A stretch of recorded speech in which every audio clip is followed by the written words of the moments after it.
Streaming. Well, Okay, I see myself on YouTube. here. I'm not seeing myself on Twitch. Is Twitch messed up? There we go. Hey. Oh no, Twitch is working. It's just looked weird for me. Which means it probably looks completely normal, and I just have no idea what I'm doing in Twitch.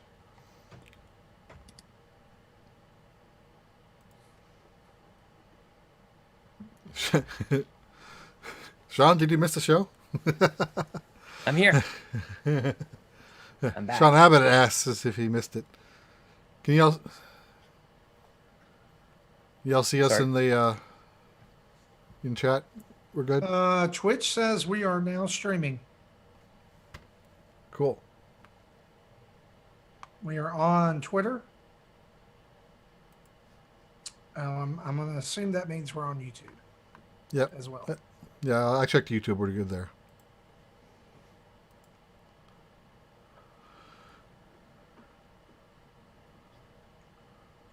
That number gets bigger every week. The episode number. 285. Be 300 here before you know it.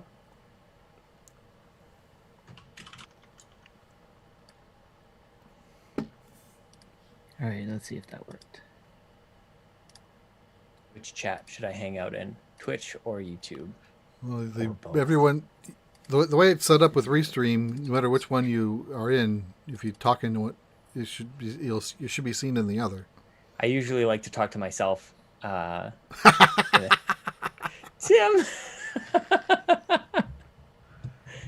I like it. If you need it, I should send you a picture of my room. That's what we should have done. We should have flipped places. Right? Mm-hmm. If you want to send it to me real quick, I'll put it up there. Do you want? I could do that. Hang on a second. I'll just take a picture with my phone. Okay. It's gonna wreck I the thought you illusion. had one That's- ready already. No, That no. looked hilarious. I know, right? I'll Just send it rolled on up Tim's Discord. room. And mine's behind it. Okay, I'm gonna need more space, and I don't want to spill my drink. That would suck. Okay, how do I like? What? Okay, that should work. That should be good enough. Okay. Is that Okay, come an back down, old Tim's room. old ass iPhone? No, it's an X. It's a what? Is it? Is it Mhm. no XS. You must have like a case that makes it look blocky. Yeah, and I've got bulky. like this. Yeah, I guess so. Just a. I know it's amazing like how terrible it like because the phones are gorgeous, and you throw like even and this is like the super most basic case that I could find because I just didn't want anything bulky anymore. Like that's a nice device, Yeah, that's, right? that's what I have on my work phone. It's just literally a plastic Mhm. transparent case. And then of course I have this one on my on my personal phone. Oh, that's sweet. Oh, look at the 3 cameras on that thing. Holy cow! This phone has lasted me the best out of any phone I've ever had. Like it's over 2 years old, and it's like I'm not normally at this point in time. I'm like, oh god, like when do I get to Yeah, get an upgrade? I've been wanting to upgrade as soon as my 2 years are up, but You upgrade every year, Sean? Not like 2 years is kind of the term. So I'm in the usually. Apple upgrade program through the store. Oh yeah. So I just do it every year. yeah, Every I think year. Holy cow! What is I that? had- I wonder how people do that. You It's just a make lease. payments on it It's, every it's- year. the phone's leased basically, so you never own it. I Yeah, but how much does that Um, cost? 45, $60 $50 a months, month. depending on the phone. yeah, when Which- you got the big boy like I do. Mm-hmm. You pay That's what a nice you would. case. I like that blue case. Yeah, But it's like the new nice. Zilla. What? Yeah, I love it. Tim's room. background. Oh. Room. I didn't That's notice the until best. Check out just- my collection. Oh, that is the best. I got some cool stuff. Normally with those, I got some cool stuff. yeah, the way the phone leases work Oh my now God, is you that's basically amazing. you're paying the purchase price over 24 months, but after 12 or 18 months, you're able to just turn it in, but get the next one, and start your payments over again. Yeah, that's nice. My brother likes to buy them outright. Like he likes to just go in and drop like purchase price on it. I'm like, what? Oh. How does that never make any sense? Just I don't have- buying I the never- phone outright. Yeah, that's what I said. I never have the- Is he the guy from the Monopoly box? Pretty much, yeah. Well, I don't Well- understand. He's not. Like that's the thing. Like I'll he thinks buy it's my better. phone. I'll normally buy my phones out when the lease is up, just so I can keep it. Mm-hmm. Because I still have my old 7. You can see because when I play Pokemon Go, I dual wield. I play with both phones. Mm-hmm. Yeah, that's my. I think my work phone is a 7. It must be. Was it the last one with like an actual button on it? Yeah, it's got a button. Well, 8's got a button. Well, the last yeah, one with the you're right. real button is a 6. The 7 has the fake button with the haptic feedback. So if it's powered off, it doesn't kick back, and it feels really weird. And then starting with 10, there was no button at all. Oh yeah, that I thought it was 7. No, Is that what you said? 7. 7. Seven has the haptic. yeah. feedback button. 7 is the first phone with the haptic feedback button. So it's not a real button. It just kicks back to make it feel like it is. Tim, it is so funny seeing you in that room. Oh my god, that's amazing. That is totally surreal, dude. I got some sweet stuff here. I want to send this picture to Bobby. I still thought it was awesome when you just rolled up Tim's room. Oh, that's like some of the best packed money I away. ever spent was the roll up or the pull down, because it's nice and wide too. Like I can stand next to it. I can listen to my entire wingspan, which is great, and it doesn't take up any floor space or anything. It's awesome. That is cool. Especially just pulling it down from the ceiling. Mm-hmm. All right, guys, let's go ahead and get Alright. started. Let me take a note that we babbled for 7.5 minutes before we actually started. That's what we do. Mm-hmm. As well as apparently we have some kind of like Canadian trade program going on. Like That's what I was I had gonna to I had to say. fly over to Edmonton, right? Mhm. And then That's what I was gonna we're say. subbing them out. Sean had to come to Detroit. I'm going to take a Detroit's picture of basically this Canada, real quick. anyways.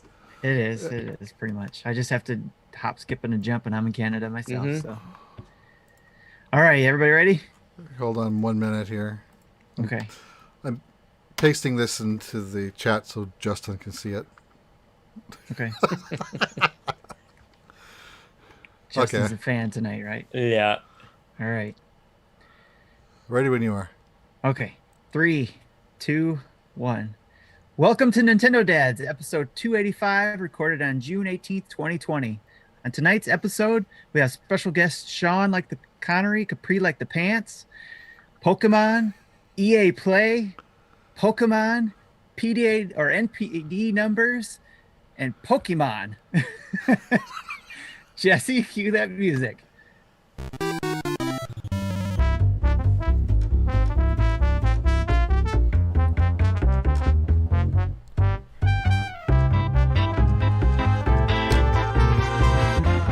Hey, what's up, everybody? It's Marty here, and you're listening to episode 285 of Nintendo Dads. And it is June the 18th, 2020. If you're like me, you don't know what day it is anymore. It's just blank day. And more of the horrors of 2020 just steal your joy each and every day. And that's how we're going to start the show this week because, yeah. No, Here I we thought started E- it better. We Here I started thought better. EA already did that, but no. Yes. Well, I mean, we could probably, count them among the plagues of 2020. It's like coronavirus, murder hornets, EA. It's just another day around video games. Joining me this evening are three of the finest gentlemen that the internet has to offer, at least the ones that we can get at 10 o'clock at night when we record this. We're sorry. Let's go around the horn here and tell you who they are. Jesse Waldack, how you Greetings. doing, man? Pretty good. You had this week off. I had last week off. You literally forget what day it is when Yes. you're out of your routine. Well, it's been a weird week too for me because we went on vacation to visit my wife's family in Texas, northeastern Texas. And on Sunday, they went out on a boat on the lake. She jumped into the off the boat, which is how you get in the water. And Generally how it works. We thought that she ruptured her eardrum. Because like she hit the water and was in immediate, like immense pain, like these waves of pain. So we were supposed to come back the next day.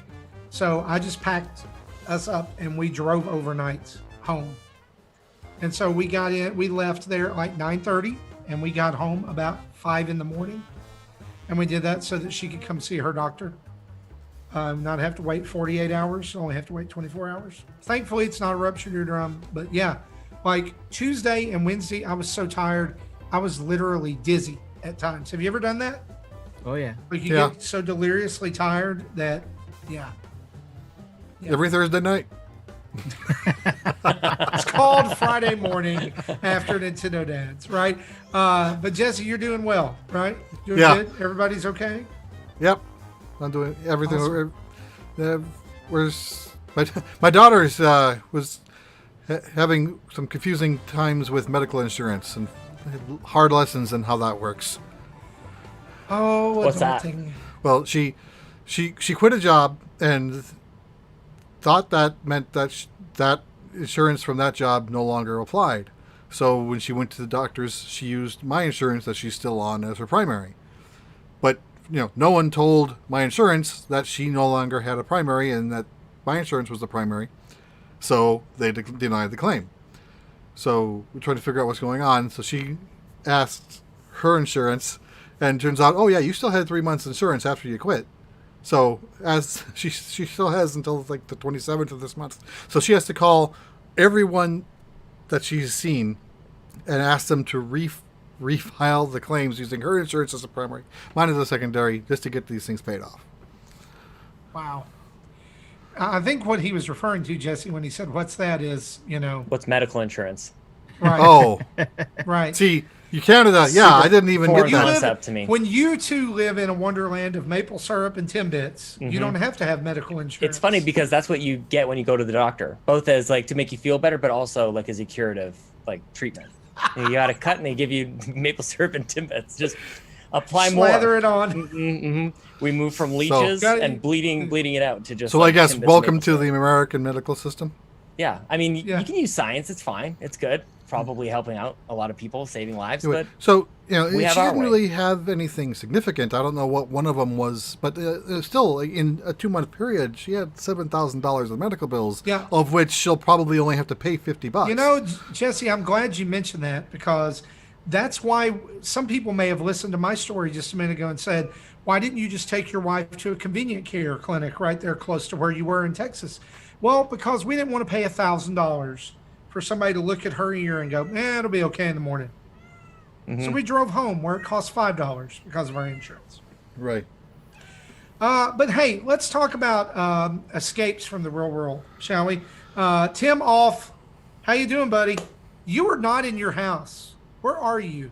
I'm took over Sean's room, and before we did the show, I flew to his house and he flew to my house, and that show, the wife swap show. That's what we're doing. We're doing wife swap. House swap, right? House swap. it's much easier than Face Off.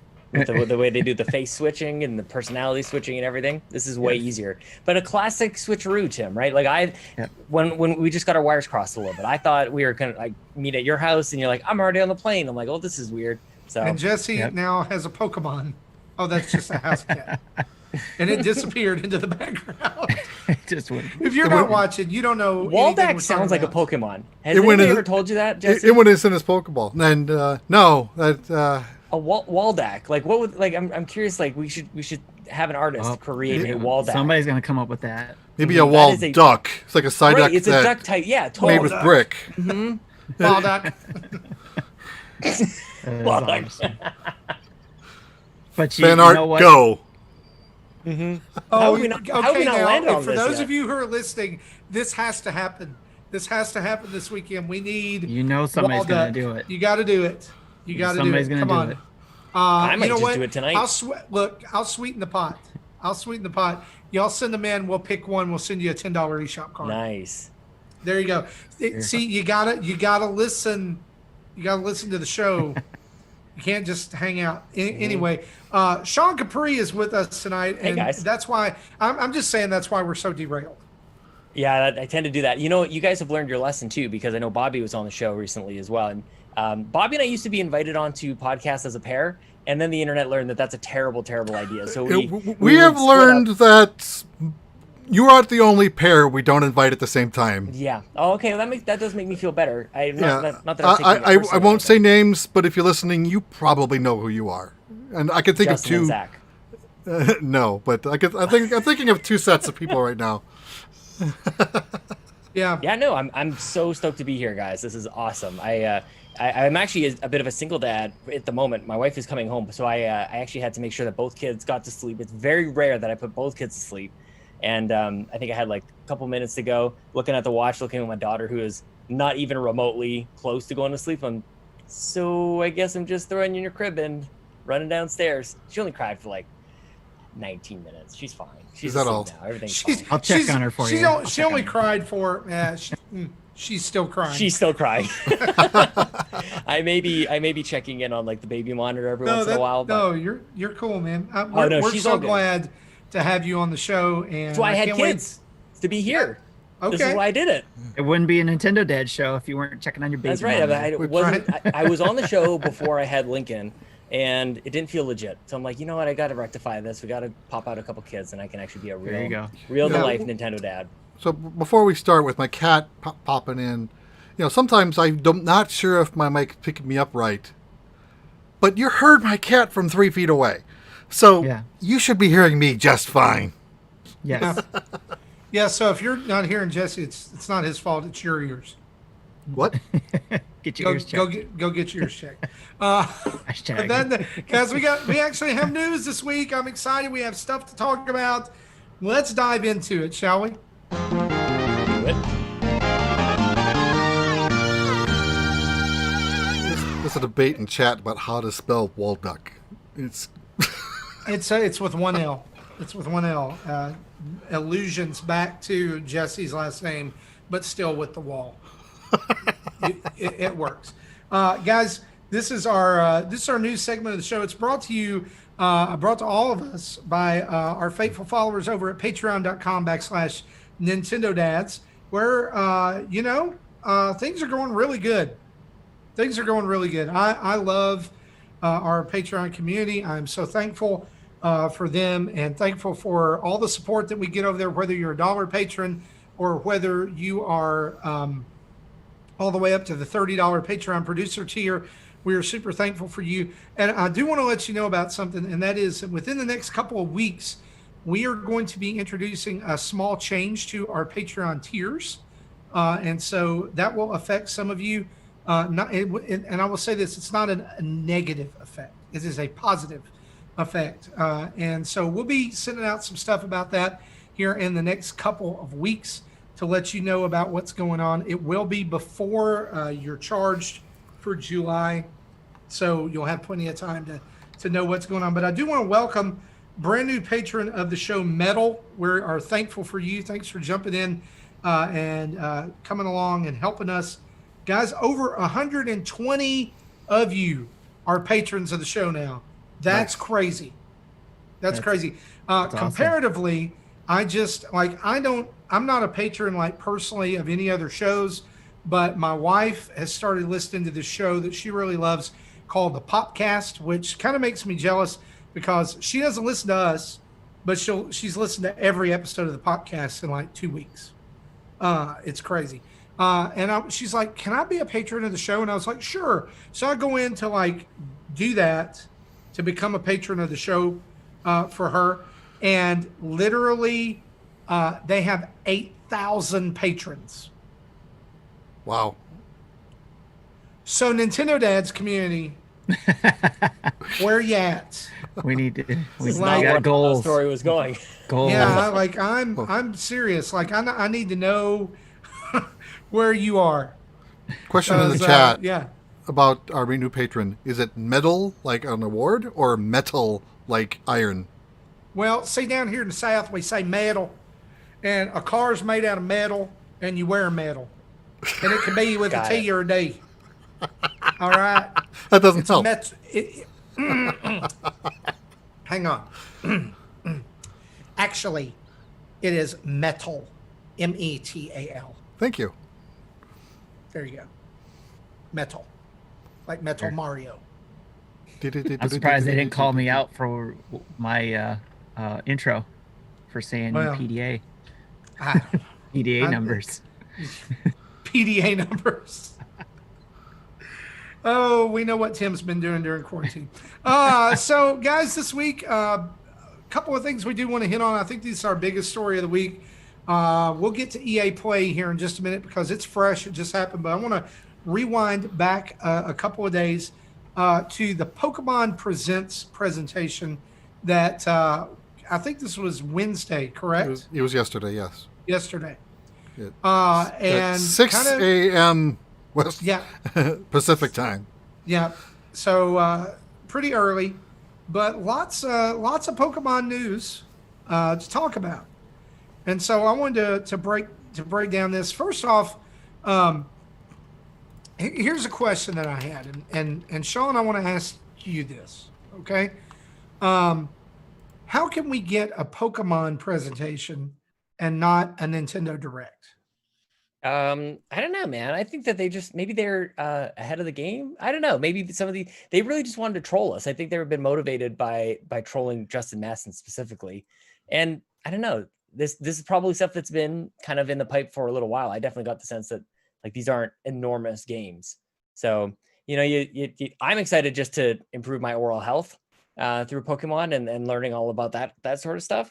But I don't know, man. I don't know why they I was actually quite surprised at what they rolled out, given exactly that we're not getting a Nintendo Direct. But that was a very polished and produced kind of segment. And everybody seemed like they're back in their office and everything. So I don't know. I was about to say maybe it's because like maybe Japan is a little further along in the curve and everything, but that doesn't explain it at all. It's not why wouldn't Nintendo be able to push something out? But typically we get things from Nintendo of America, and then maybe a couple like tidbits from Nintendo of Japan. But this was centralized. This is all coming out of the Pokemon company. So maybe that's why. That might be. I think I've rounded out my thought there. I think one of the things I thought as you were talking about that is that like Pokemon is just one thing, right? It's just Pokemon. Pokemon company concentrates on Pokemon. So all those projects, they don't have to depend on footage from third-party devs or other development teams or different things like that. It's just Pokemon company, right? Yeah, I wonder too though. But like you think that, and Bobby and I talk about this on Cup of Joe as well, about just like what does Nintendo have? So I was very surprised to see Pokemon, right? And they want to be able to keep up this momentum that they've got, 50 million plus units sold, and they want to get to 100 million. So it's like you can't have a dead year. You can't have a nothing year. So Animal Crossing's great. That's awesome. But you can't have an entire year with just Animal Crossing. Pokemon Snap, I think, definitely helps to lift things up a little bit. But what else in a first party does Nintendo have? I do believe that Nintendo could do a first party Nintendo Direct type of thing. So I agree it's probably difficult to get all the assets and everything from all the different companies and developers that they normally would be doing. But isn't there enough in the Nintendo pipeline to do exactly this? Even if it was like three games, I think we would kind of like chomp that up a little bit. All they have to do is, officially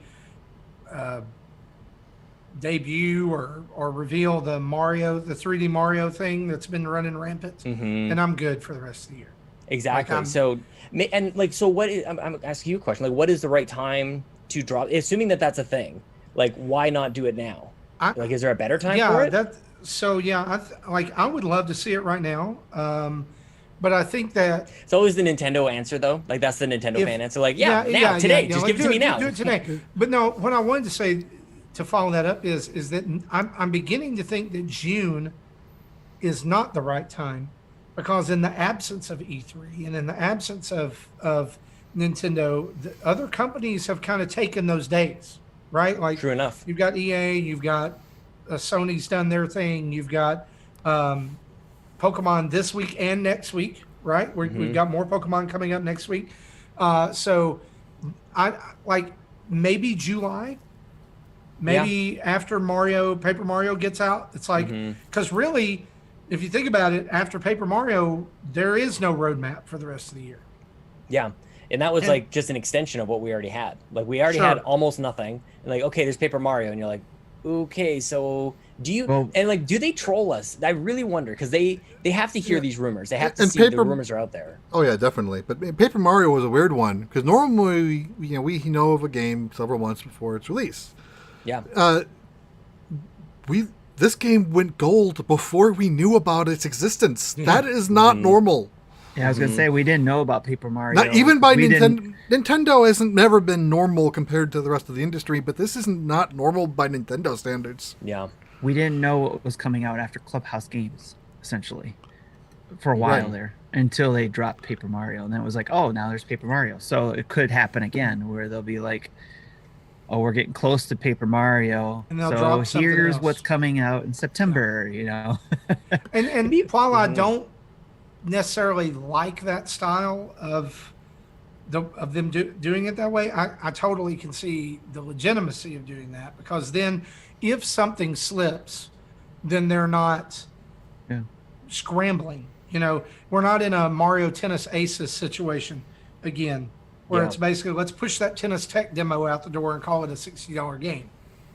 Yeah, it's kind of just pushing Nintendo's conservatism that they've already kind of approached the industry with, like to the max, just with everything so uncertain Yeah. right now. And maybe they'd be onto something to chew here, like with everybody else kind of copying Nintendo. With Nintendo, everybody has their own Nintendo Direct and version of it. And it seems like they've actually been doing it for so long, it's old hat to them. They're kind of like moving on, and maybe they discover something about this that there's value. And I think they found that with Animal Crossing, they talked about nothing about until Animal Crossing came out, and then it came out, and then they're kind of like, okay, here's what the next couple of months are about. But anybody who had a Switch, they knew that the one game that they were focused on was Animal Crossing, and now we're all in the same boat. The only game that we're even talking about that we know is coming out from Nintendo's first party is Paper Mario. So we have this like bit by bit, and I wonder if they're going to be discovering some sort of like new strategy to maybe it's not worth it to say this is what the next 3 years are going to look like, and we're probably going to be missing all these deadlines and release dates, and maybe announcing Metroid 4 was probably a mistake 17 years ago or however long it's been. That let's look at whatever's next and get you hyped, and just one by one. It could be interesting. It's just very different, and we're in a very different time with video games right now. Yeah, and here's the thing, like, I love Animal Crossing, and I have put 90 hours plus into Animal Crossing since it came out. Oh, so you're just getting started? Yeah, yeah. Yeah. So and my wife is hooked. She doesn't normally play a ton of games. Like, she plays Lego games and Animal Crossing, and she usually falls off the Animal Crossing wagon by now. But she's in, and I say that to say, like, I've spent a ton of time with this game, but I don't think that this can be everything. Like, this can't be the only salvo that Nintendo has this year. Like, I get, like, some people will be like, but there was Xenoblade and there's this, but like for me, even though I love Animal Crossing, I know that we've got a ton of fans who love Animal Crossing. We cannot subsist on Animal Crossing alone for the rest of 2020.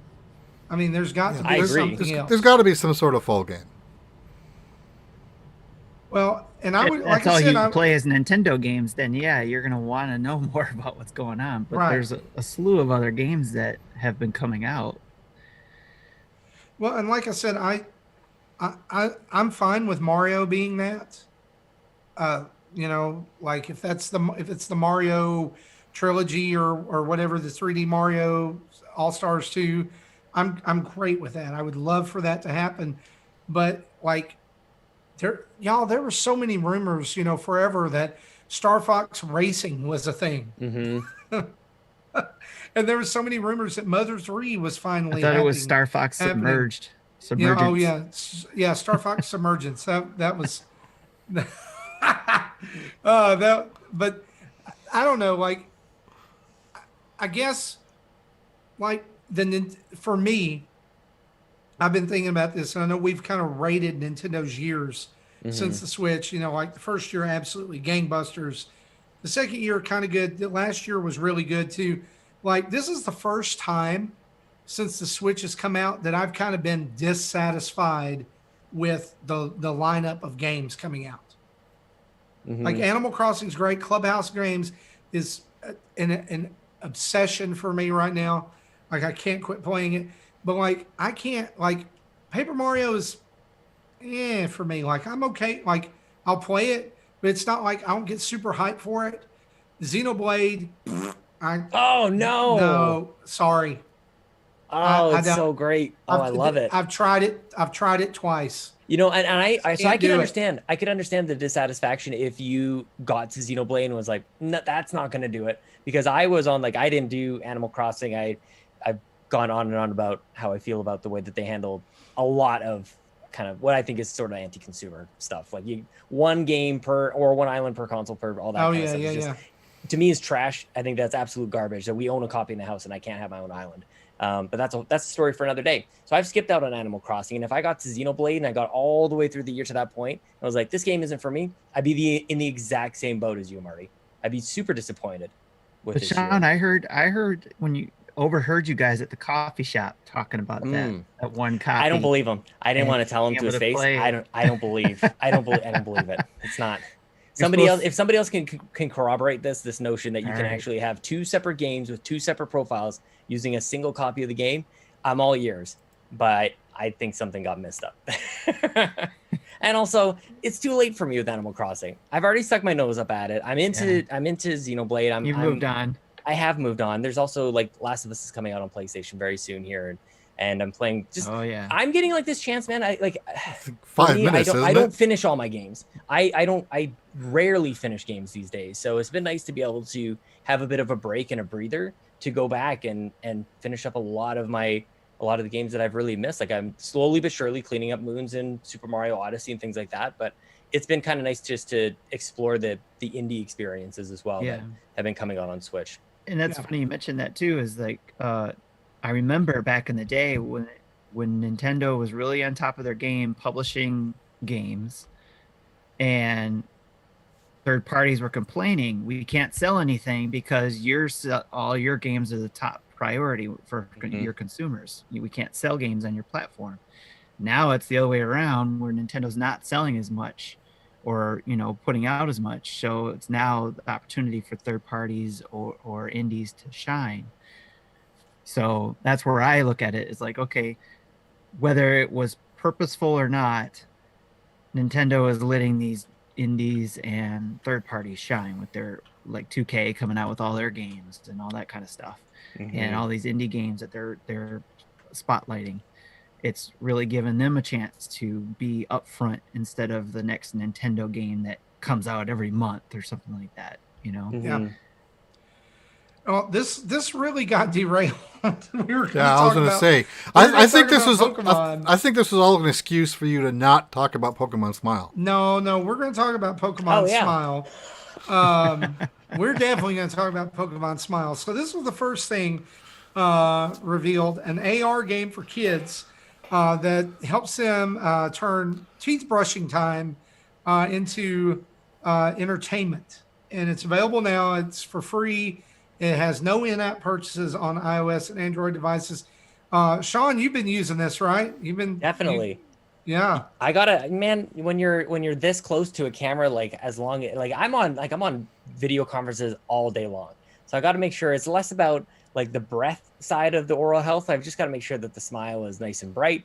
And I'm also very motivated that when I go to the dentist that they don't like chop me up. Like, I don't want them to, like, when they clean my teeth for it to be a bloody mess. So I want to make sure that I keep up to speed. But I'm learning that I'm an aggressive brusher. I just went to the dentist and they're like, maybe just lighten up a little bit. And I think it's because maybe I'm just holding a little bit of stress during my teeth brushing time. So this can help me maybe lighten up a little bit. Just take it easy. Just get a nice visit from Pikachu and take care of my oral health. You know what I mean? I'm going to download this right now. Me too. Because, look, full disclosure, I did not watch the Pokemon thing. I was on vacation. So I said, wow. Okay, so the first thing I see They made it just to troll people. Like, this is the thing about Pokemon. I don't know. Like, I gotta see this. Look at this. This is like, do you see this Pikachu? This is like I've been locked in a bakery, Pikachu. And Look it's at all gone to his this. head. It's a Chonkachu. It's What in the diabetes. crap? Pikachu. And then here's a kid with a giant Bulbasaur on his head. Yeah. I'll What brush my teeth kind for of days, man. what kind of cocaine-induced fever dream did they develop this in? Mm-hmm. Well, I All mean, of them. probably the same one that developed Pokemon to begin with. Can Probably you the exact imagine? just same thinking one. the same Here's thing. the meeting sitting around. Okay, guys, we have a brand new idea. We have an idea. Kids don't like brushing their teeth, so what we're going to do is we're going to put a virtual Pokemon on their head, and now they'll love it. Go for it. Seems like a no-brainer. I also love the warning that pops up when you play the game. This game is played by brushing your teeth while facing the device's screen. Children must play with an adult present to avoid any accidents. So I guess are you going to get so distracted by staring at the screen? And as a Well, you don't want to get. I've dropped phones in the sink before myself. That's what I was thinking. Yo, So look, kids today have to have a warning about brushing their teeth and have to have a parent present to brush their teeth. I drank out of the water hose and wandered my neighborhood when I was a kid. He turned out all right. Yeah, it turned out fine. so you. Well, my thing is like this is just a classic, and I honestly don't know how I feel. Like in all seriousness, I don't know how I feel about like the solution to every kind of problem that you have with a kid trying to do the thing that you want is to throw a screen in their face. Like I'm not doing the holier than thou thing. Like we definitely like Lincoln and Ellie, they play with the 3DS and the 2DS. Like they love their devices, but I just like, does it need to be a screen at every waking moment? Like even brushing your teeth. Like, Well, just wait till few Pokemon times. Sleep comes out. Well, Yes, exactly. yes, Yeah, Sean. good point. Yeah. There does have to be a screen in their face all the time. At least my Yeah. kids think so. Yeah, so it just kind of like feeds into that. That was my only like kind of pessimistic thing, but I And think it's it a lot of is- fun to just kind of To me, it's so weird on multiple fronts. Like, like I've seen the app connected toothbrushes in the toothbrush aisle, Right. or the Colgate Magic or whatever it is. Or there was Little like vibrate a song that only Yeah, you like can it'll hear play a because it's song vibrating while your you- skull. yeah. Oh wow. I see those and I'm like, oh, that's kind of gimmicky, but like, I don't get it. Like, I don't get like why Pokemon, why brushing your teeth. Whatever happened to the good old just like hold your kid's mouth open and brush those teeth for them? You know what I mean? Just hold their head against your chest and just like open up wide, buddy. Whatever happened to that? No, just me. Cool. All right. Or Gets his turn afterwards. or like letting them just have time off a screen. Yeah, I mean, ultimately, with all jokes aside, that was my first thing, which leads me to believe that they really just did this to troll it. Like it's just it's not even a real like attempt to do anything, but just so that they had a game that they could announce before they announced Pokemon Snap. Sure, yeah. This is just like throwaway thing.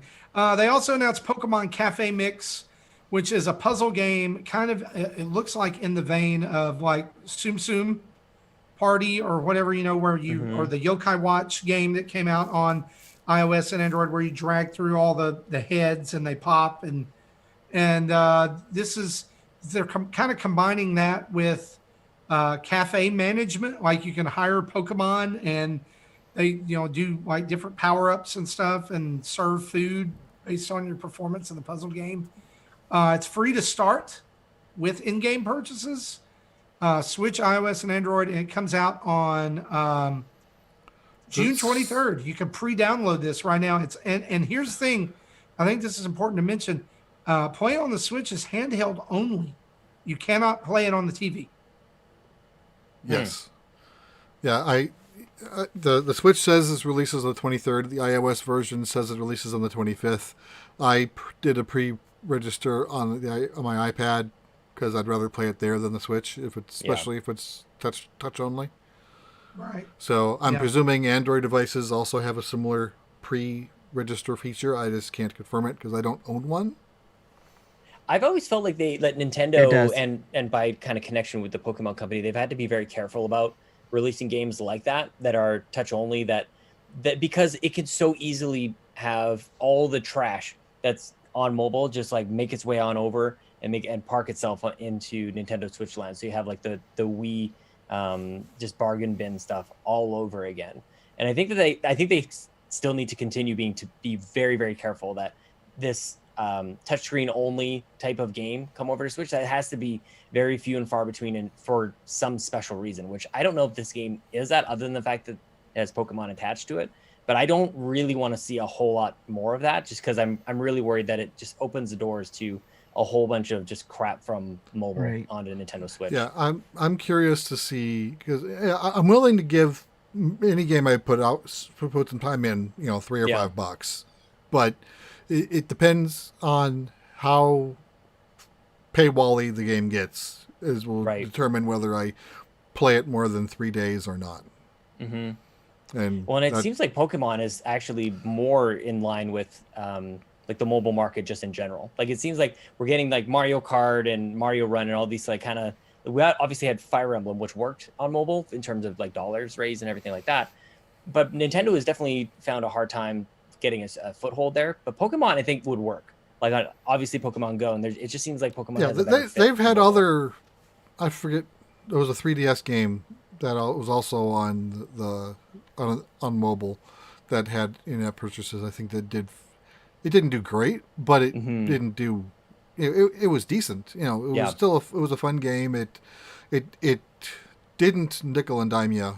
You were able to put some time into it without having to pay if you didn't want to.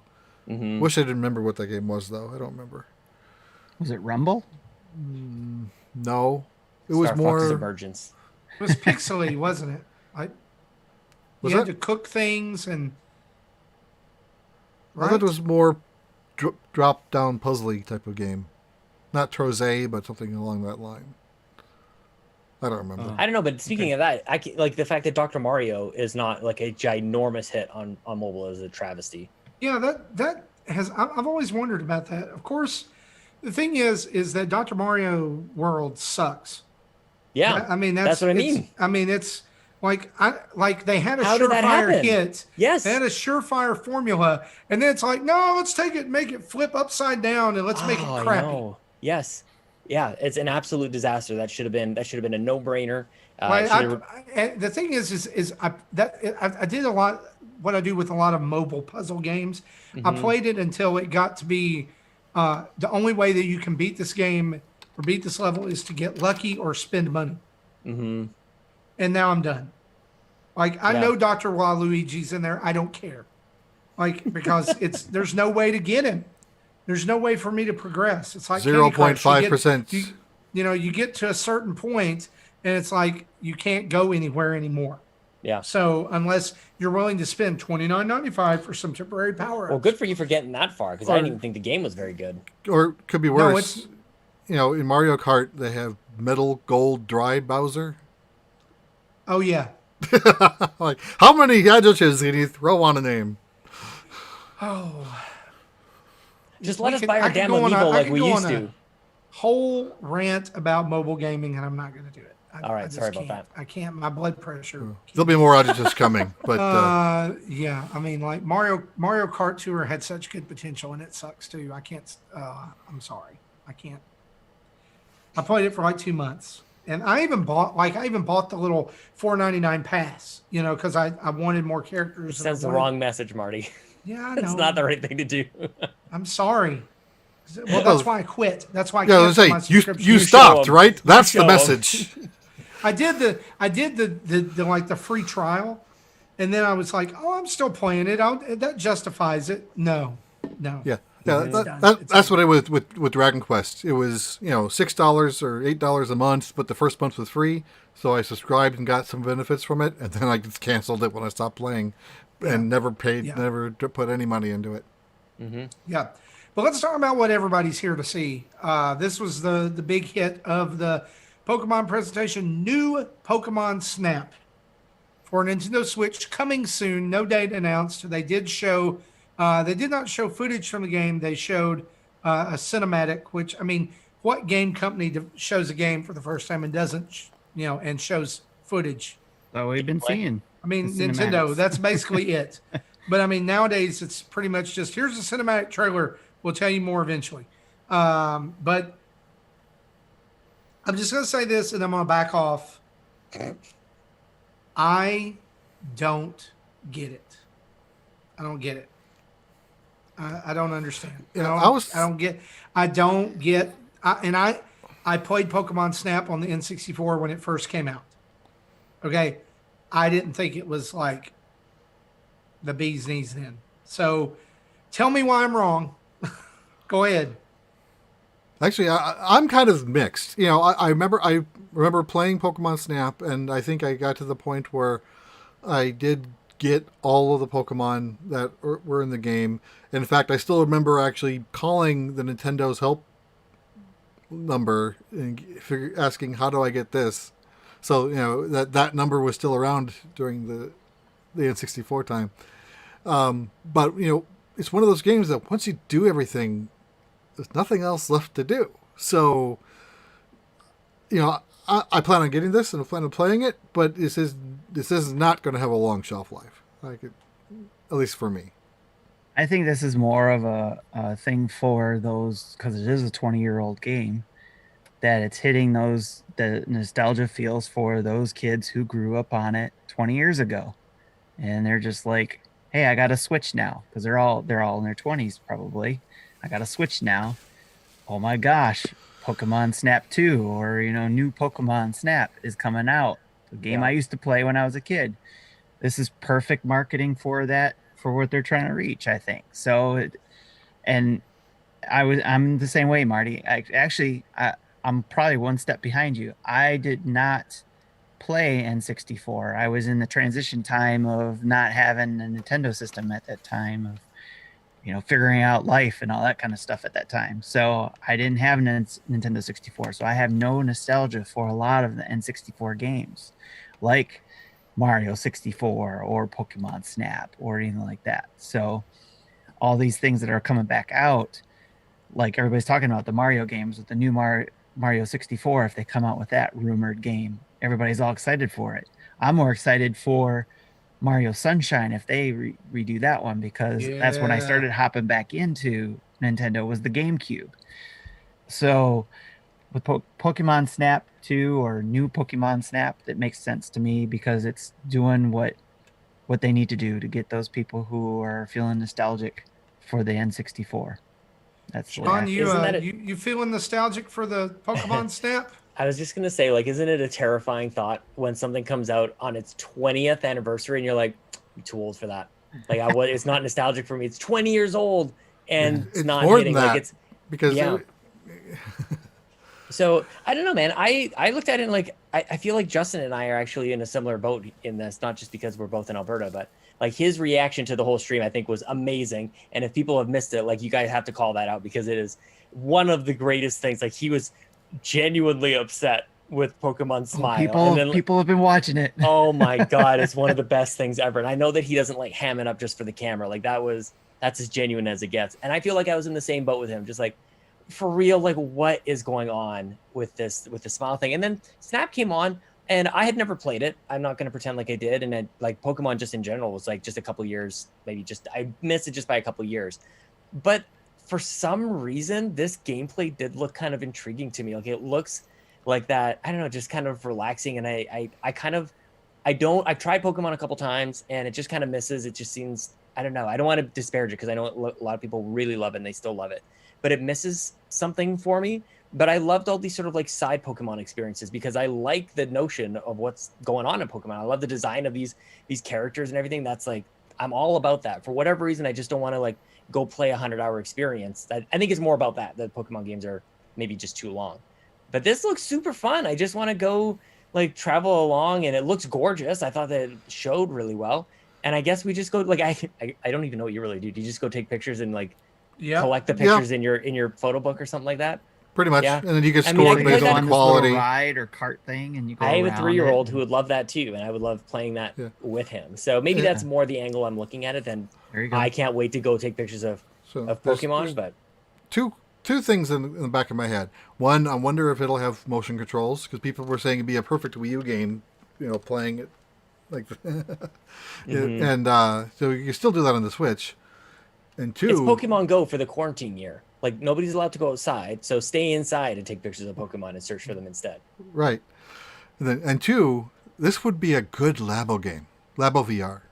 Mm-hmm. Oh yeah, I mean, that's the first thing I thought was there's going to be some integration with the camera from Labo. But then I thought about this: is Labo still on the shelves? I I think don't know. I haven't been to a store in 4 months, man. I think I if they don't. are, I honestly they're on don't. clearance discount. Yeah, I was going to say I honestly don't think that it is, and I think that if there is a Labo, There's only a um, couple. like a Labo collaboration, it's just going to be very minor I know. I still because have my of the box over there accessibility to it. unopened. Now, the cool thing would be if they wanted to do that, for them to bundle Pokemon Snap with the camera with the Labo camera, and that be it. Yeah. Maybe make a real callback, like do like a Polaroid partnership or a Kodak or something like that, Yeah. Fujifilm or something. Nobody You, uses those cameras you know, anymore. like here's the thing, like I don't hate this game at all. I mean, like I'm like you, like there's a subset of people that are super jazzed by Pokemon. I just like Pokemon Sword and Shield was the first Pokemon game that really grabbed me, and enough to even buy the DLC. I finished it. I started in the DLC today, um, but like this just does not like. If this is the big fall game for Nintendo, I'm very disappointed. Mm-hmm. I Like will be too. if this is the September game like Link's Awakening was last year, like um, there's always something around that time. That's going to be super disappointing for me because seriously, unless they do like a DLC pack for this, which is obviously probably what they're going to do. Jesse's right. Where's the longevity Okay. in Well, it? It's not there. they do have the ability to have a bigger game than the original because the original was before Silver and Gold, so they only had the first 151 to choose from. Now they have 870ish or so. I'm not sure the exact number. Well, So- you know they're going to leave half of them out and save them for the DLC pack. Right. I'm not expecting them to have 800. I still would. I'd probably. Again, similar to what I said about Sword and Shield, it'll probably have 300 or 400. That's at most. I don't. You know, Blockfort in the chat says when you said collaboration, it's a collaboration. Collaboration. So here's my question. Since we know that Pokemon is doing another presentation next week, what are we getting? What are they doing? Is it just going to be like more in depth in the second part of the DLC, or is there another new game? What I've heard the people wanting the most is either like the Gen 4 remake that never happened or like Let's Go Toto. I could see another Let's Go game. Mm-hmm. Yeah. Even though I don't see either of them this year because but announced. this could be announced this year or released next year type of thing. TCG remastered. That's what they're going to release next year. Here is I've heard of that one thrown around too. here's something that I personally would like to see, though I highly doubt it's going to happen. Pokken Tournament 2. Mm-hmm. Or just the port. And I think The Roger even said that one. It was like if they did, I mean, I think right now is a good time for Pokken Tournament 2. Yeah. It's still, I mean, that misses it for me, but I know other people I'd be excited for other people to be excited. My son loved that game. Yeah. Like absolutely loved it. We had it on Switch Mhm. for a while Same until for we my just son. got to the point where we were tired of it. But like they've Oh. got, like Jesse just brought up this point. They've got 8 generations of Pokemon now to put in a fighting game. the Mega Dragon does have a good point. If there is a Pokken 2, it would probably be in arcades first, and we would know about it. People still go to arcades. In Japan, at least. Yeah, well, they do here too. Well, maybe that's what it is. Maybe it's Pokken Tournament 2 arcade. That's very possible. I seriously want a new TCG game to be able to play it on my Switch. I think it would be awesome. I remember the Game Boy Color game had the Virtual Console release, and I picked it up and tried playing it. But I remember I completely forgot that the rules back in Generation 1 card game is not the same as the rules As today. they are now, yeah. So that was kind of off-putting because I'm used to playing with the newer rules, and going back, trying to go back to the older rules didn't work as well. Yeah. So a new TGC with the new rule set would be nice. Yeah. And again, they have many more cards to choose from. So they finished out this presentation by talking about Pokemon Go, talking about Pokemon Go Fest 2020 and Victini possibly being a part of that. Mega evolutions coming to Pokemon Go before the end of the year, as well as Galarian Farfetch now being available in the game. Though you don't know how to involve him to Surfetched, which is really what everybody wants. And also the announcement that Isle of Armor's out now, which I streamed a little bit of that just before the show tonight. If you guys want to see how that begins, if you are kind of hesitant about jumping into the DLC, you can go check that out over on Twitch and YouTube. And Zorora is going to be available in max raid battles on the Isle of Armor from June 17th through the 28th. And if 1 million people defeat Zorora, they're eligible to receive a shiny Zorora from Pokemon Home, Yeah. So which I thought was pretty cool. before you read on, they showed this wall of text at this point in the video. Justin's reaction video is, that's a lot of text. I'll read that later. And hear him say that, and I'm like, I've already read it and made notes on this. Because there are fine prints, and you have to do certain things in order to qualify to get your shiny Zorora. So if you haven't had a chance to go back to it, read the fine print. The kind of the highlights is, between the 17th and 28th, you have to transfer a Pokemon from home into Sword or Shield. If you don't do that, you won't qualify. And again, 1 million people have to defeat a Zorora. I'm sure that's not going to be a problem. And then and so that basically what they're saying is you have to buy a Pokemon Home subscription. Yes, because by now your default one would have already lapsed. Yep. So they want 1 million people to buy Pokemon Home. That's what this really is. Probably, but and then if you do qualify, then you will receive a shiny Zorora in home, which then you'll have to then transfer to the game. So I'm gonna ask this, and this is probably a dumb question. And again, I'm Pokemon ignorant, so here it is. They made that the big stink or the big deal over the new monkey Pokemon, the grass monkey Pokemon. Did they ever did he ever show up in the game? Grookey? No. Or what? Which one? No, the new, the big guy. He had the bracelets. It's a few months ago. I guess I don't know what you're referring They're to. mega evolutions or something? No. It was now I'm gonna have to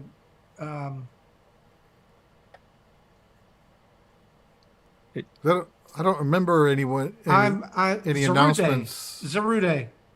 He's a mythical monkey Pokemon. He's black. He has green vines around his wrists. Okay. I don't know. What did he ever show up in the game? I couldn't tell you. Well, there's an article You didn't from beat April. the game then if you didn't see him. I did. There's plenty of Pokemon I did not see. Okay. There's an article from Gfinity esports.com dated April that says how to get Zarude. So There you go. So I guess it's possible. Okay. I just couldn't tell you how to do it. It kind of sounds Zarude. Kind of reminds me. It feels like every time you fight him, Sandstorm should be playing in the background. Wow, Darude. Let's not talk about Pokemon for a while. Let's talk about EA. Yeah, we'll talk more next week. Yeah, we'll get some more Pokemon next week, and we'll probably have somebody be like, "Oh, you can watch the show if you like to talk about Pokemon dads." That'll be cool. But anyway, so EA Play was today. This was originally scheduled to be last week. If you watched the show a couple weeks ago, we were looking forward to it. But it got because of all that's been going on, it got rescheduled.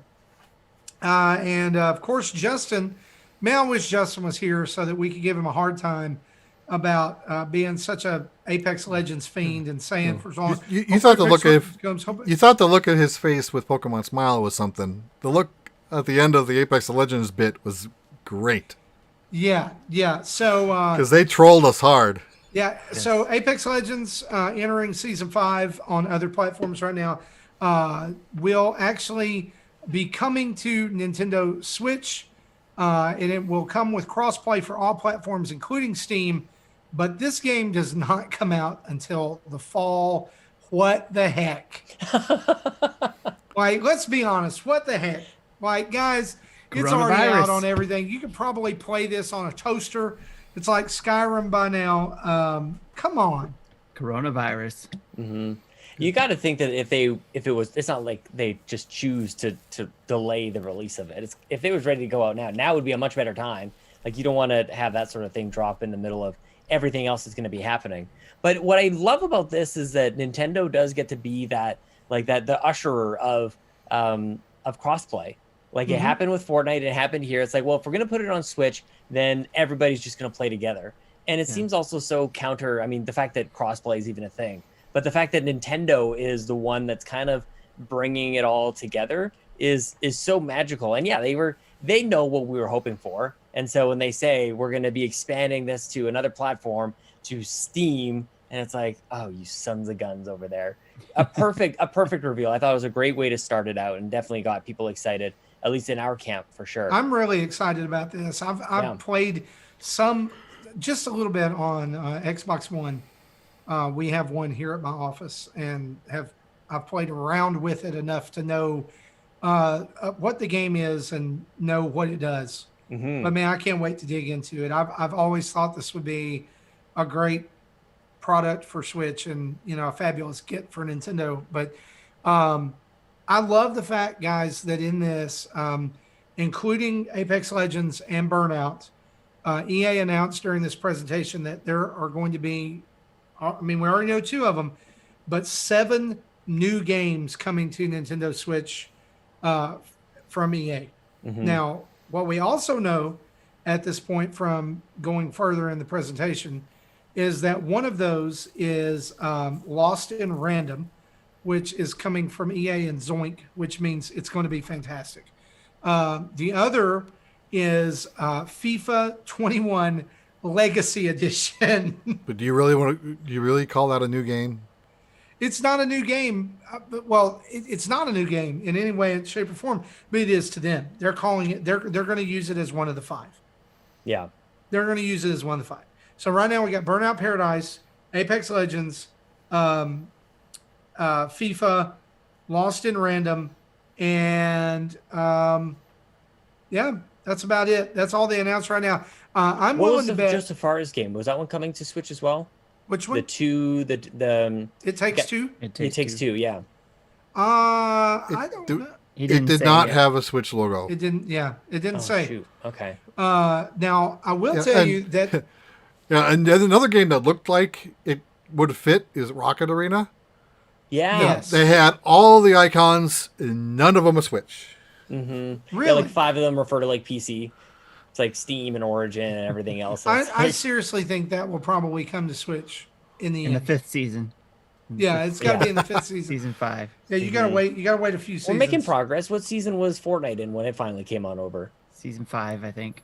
No way. There's no way. Is that true? Yes.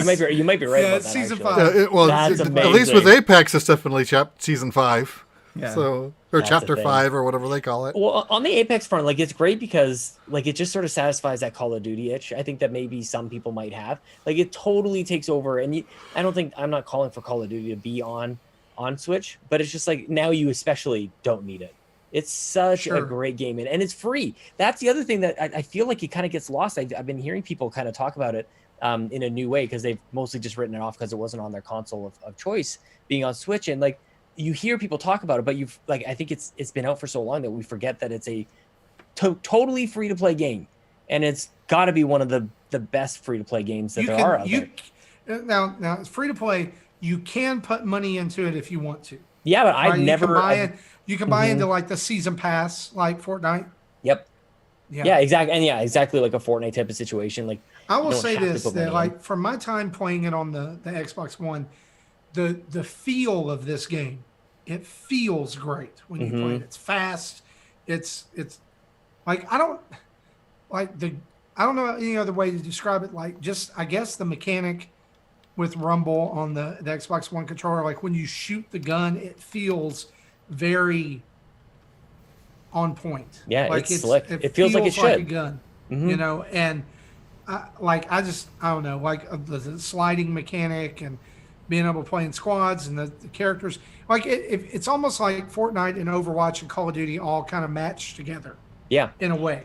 And there's a mechanic in there where you hit the right, I guess it would just be R, and it ping you can, whatever you're pointing at, it'll your character will call it out for you. So if you see some like armor or a weapon or something, you ping it and it announces to your team like I've got some armor over here, or I've got enemies over here, and it's almost like it was built for Nintendo Switch because we don't have voice chat. Yeah, It's yeah, yeah. having that ability to communicate with people without having to say anything I is honestly feel like perfect. in that, like let's take it one step further. I think it was built for mobile.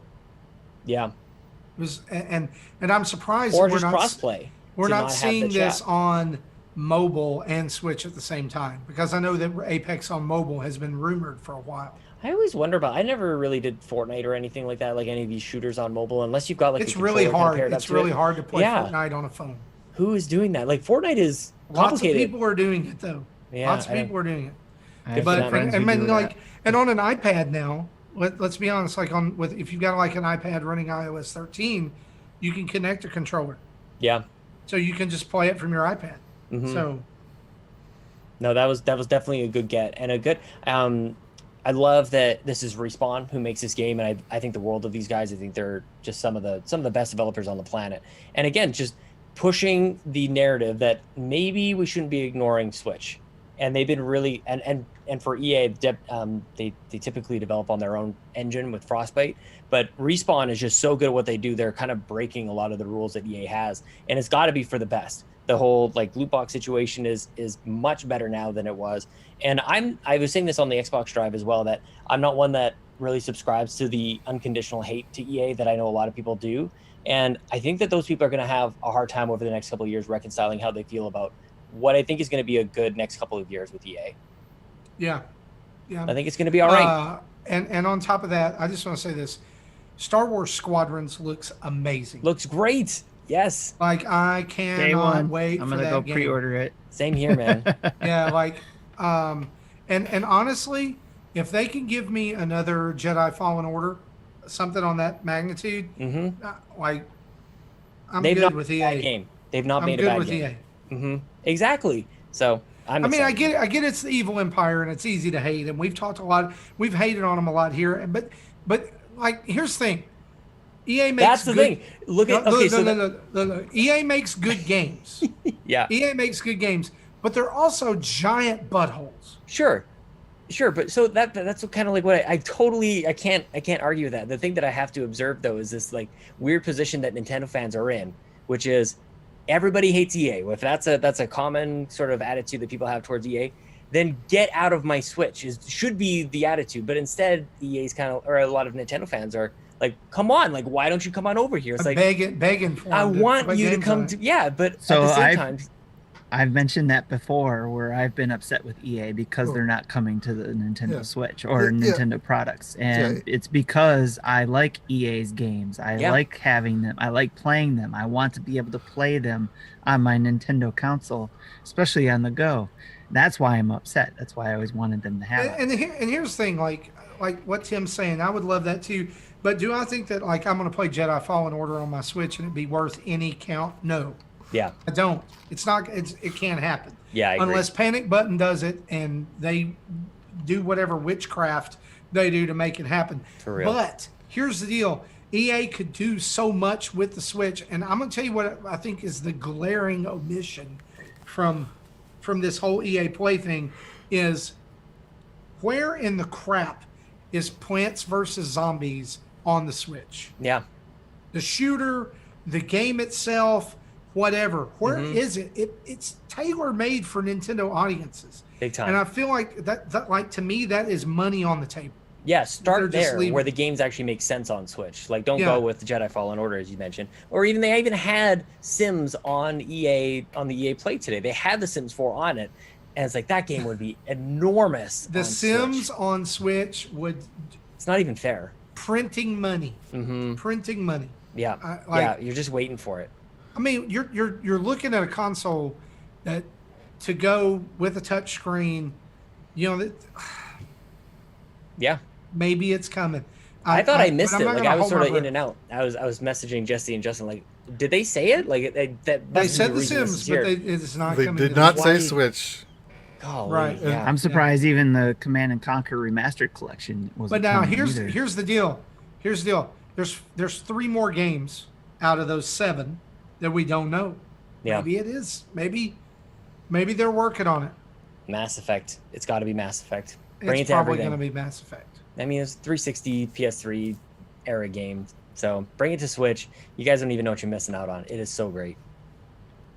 I mean, maybe some of you know because you played Mass Effect 3 on Wii U. Some of you, but you need to know how All it starts. 5 of us. Yeah, Nope. exactly. Right? No, I didn't play it on there. Yeah. So that's the EA Play.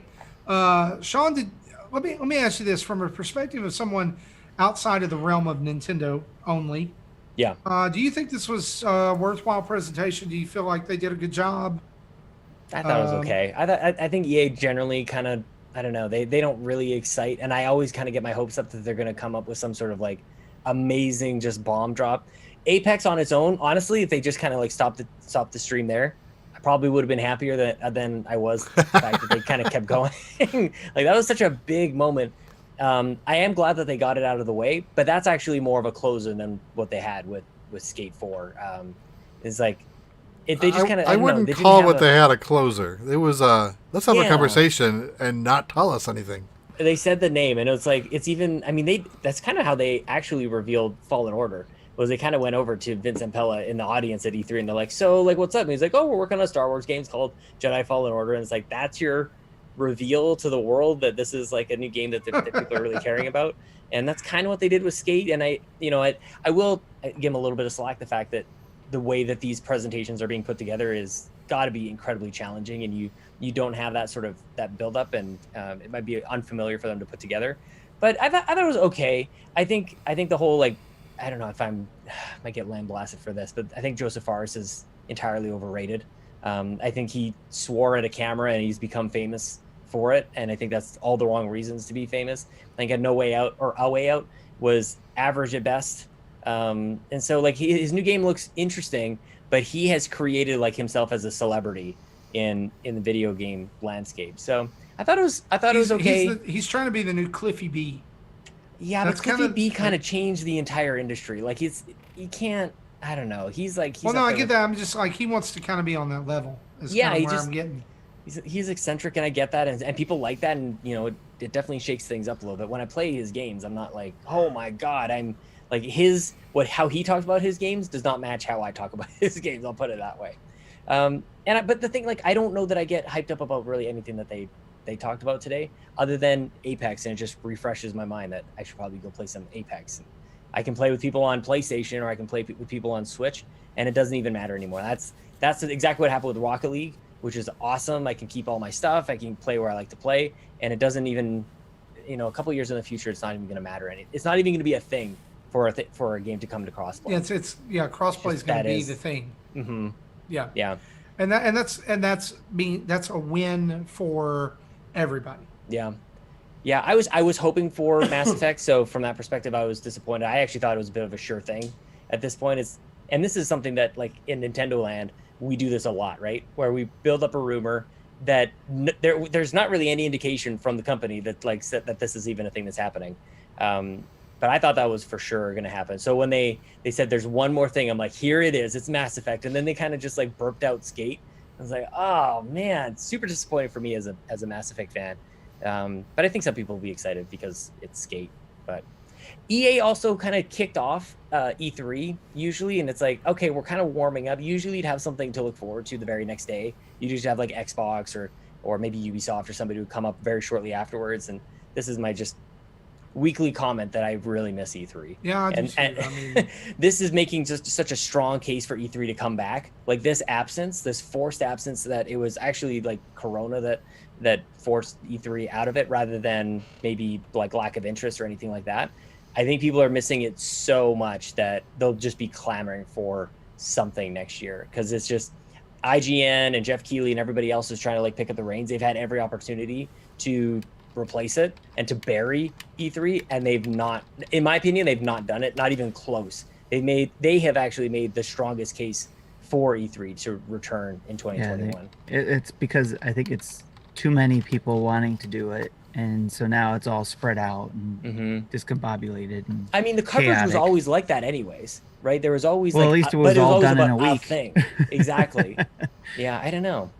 Now it's over a whole summer, apparently. I think so. here's the thing though. Like, do you think that the whole E3 feeling is absence makes the heart grow fonder, Big and time. we're just like it's rose-colored glasses right now, or do you think that Yeah. like there's legitimately enough like there's enough gravitational pull that we're going to get E3 2021? I think both. We're going to have new consoles to be talking about, and who knows what Nintendo's going to have this time next year in terms of like trying to keep up on the technical side of things. So both. I think there's going to be a lot. And what I just kind of realized, basically what we're getting now with all the news kind of like getting dispersed all over the place, would normally be like the like kind of like indie montages that you go, okay, here's all the rest of the stuff, and they kind of put it into like this 3-minute kind of spot in the middle of one of the conferences.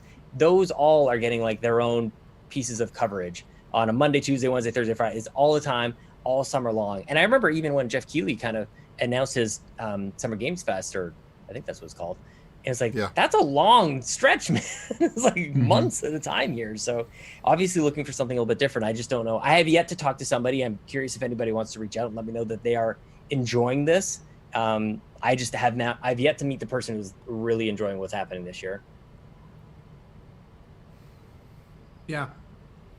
Yeah, like I don't know, man. Like, and at least in July we've got Ubisoft to look forward to, and hopefully Nintendo, somewhere in there. Yeah. I want to play Paper Mario. That's good. Let's talk about a couple of game release updates. I've had my eye on a game called, is it Roki? I think so. Is that how you pronounce that? ROKI. Originally announced last year for Switch. It's going to come out on PC July 23rd, and Switch will follow soon. Who knows what that means? Probably August, September. We're also getting Warhammer 40,000 Mechanicus on Nintendo Switch. It comes out July 17th, same day as Paper Mario. Not a good idea. And then Nintendo this week released where did this come from? Jump Rope Challenge. Where did this come from? Tim wanted this. I think he called that actually earlier on an episode a few weeks ago. He actually predicted this was going to happen. Just a shadow drop of sure the world's. Did, yes. Speaking of like things that are like 20 or 30 years old, did you guys ever have like a skip it, the thing that you attach to kind of like your ankle? Yes. And you kind of like jumped over it. It's kind of this is the new age version of that. You're just jumping around and it's counting your. I like it. I like it because it reminds me of the what was it, DSI store kind of thing, or like the art style. No, just the how Nintendo used to have these little one-off little things that they would make for the DSi or for the Wii shop or something like that. So they have these little one-off games that you could buy or get for free. That's what it reminded me of. And I was like, sweet, I goofed around with it for a little bit and had fun with it. My son and I both jump roped together. And did you? Yeah, it was actually kind of fun. So did I do it again the next day? No, I didn't. Yeah. But still. What game? Kind of fun. You mentioned DSi, or you mentioned like Nintendo's little weird indie, things that they do every now and then. You know what I would love to see make a comeback on Switch with a new version is Rusty's baseball training. Oh, you remember that? Yes. That was a lot of fun. About the game about the spent dog. A lot of time in that. The dog who ran the baseball Don't store. don't tell the Nintendo directors that. Look, and it was like rhythm I have based to see if I have baseball it on here. game. I loved that game. I It was a wish they'd lot of make fun. another one. Wish they would Like a make Switch another one. version, right? Switch would be a perfect place. And for God's sakes, Nintendo, if we don't get a WarioWare game on the Switch, what the crap? Sorry. Where'd that come from? I want a WarioWare Just game. rage. I'm trying to see if I could find it.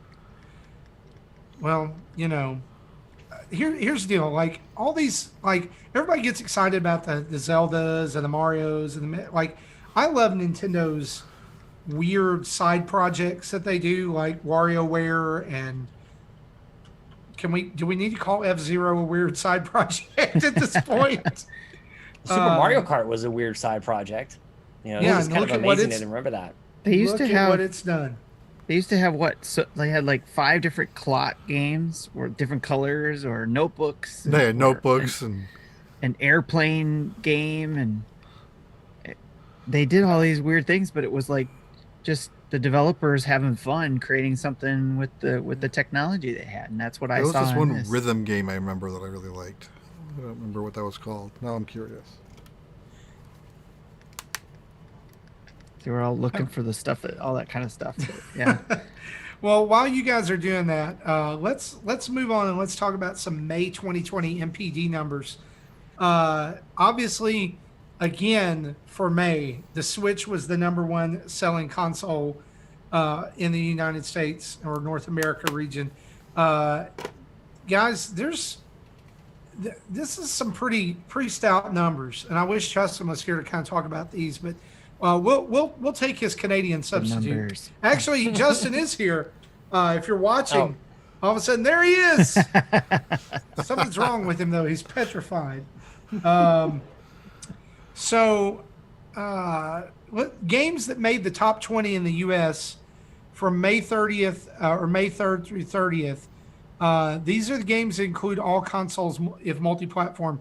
Number 18, Super Smash Bros. Ultimate. Number 15, Minecraft Dungeons. Number 14, Xenoblade Chronicles Definitive Edition. Number 12, Mario Kart 8 Deluxe. Yes. Number 7, Minecraft. Number 5, this one's surprising to me. Well, because Mortal of the Kombat DLC, 11. because of the expansion that just happened. Yeah, and number 3, Animal Crossing New Horizons. All those Switch versions. Software sales for is this software sales like all consoles or just Industry Switch? wide. Industry-wide software sales are up 67% in May. And then hardware sales are up 56% over last year. $235 million on hardware and $438 million in software.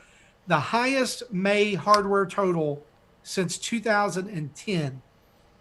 Nintendo Switch is the best-selling system both by units sold and dollars spent. Guys, right now, Nintendo is killing it. They're killing it. This to me is everything that you need to try to understand what kind of year we're in.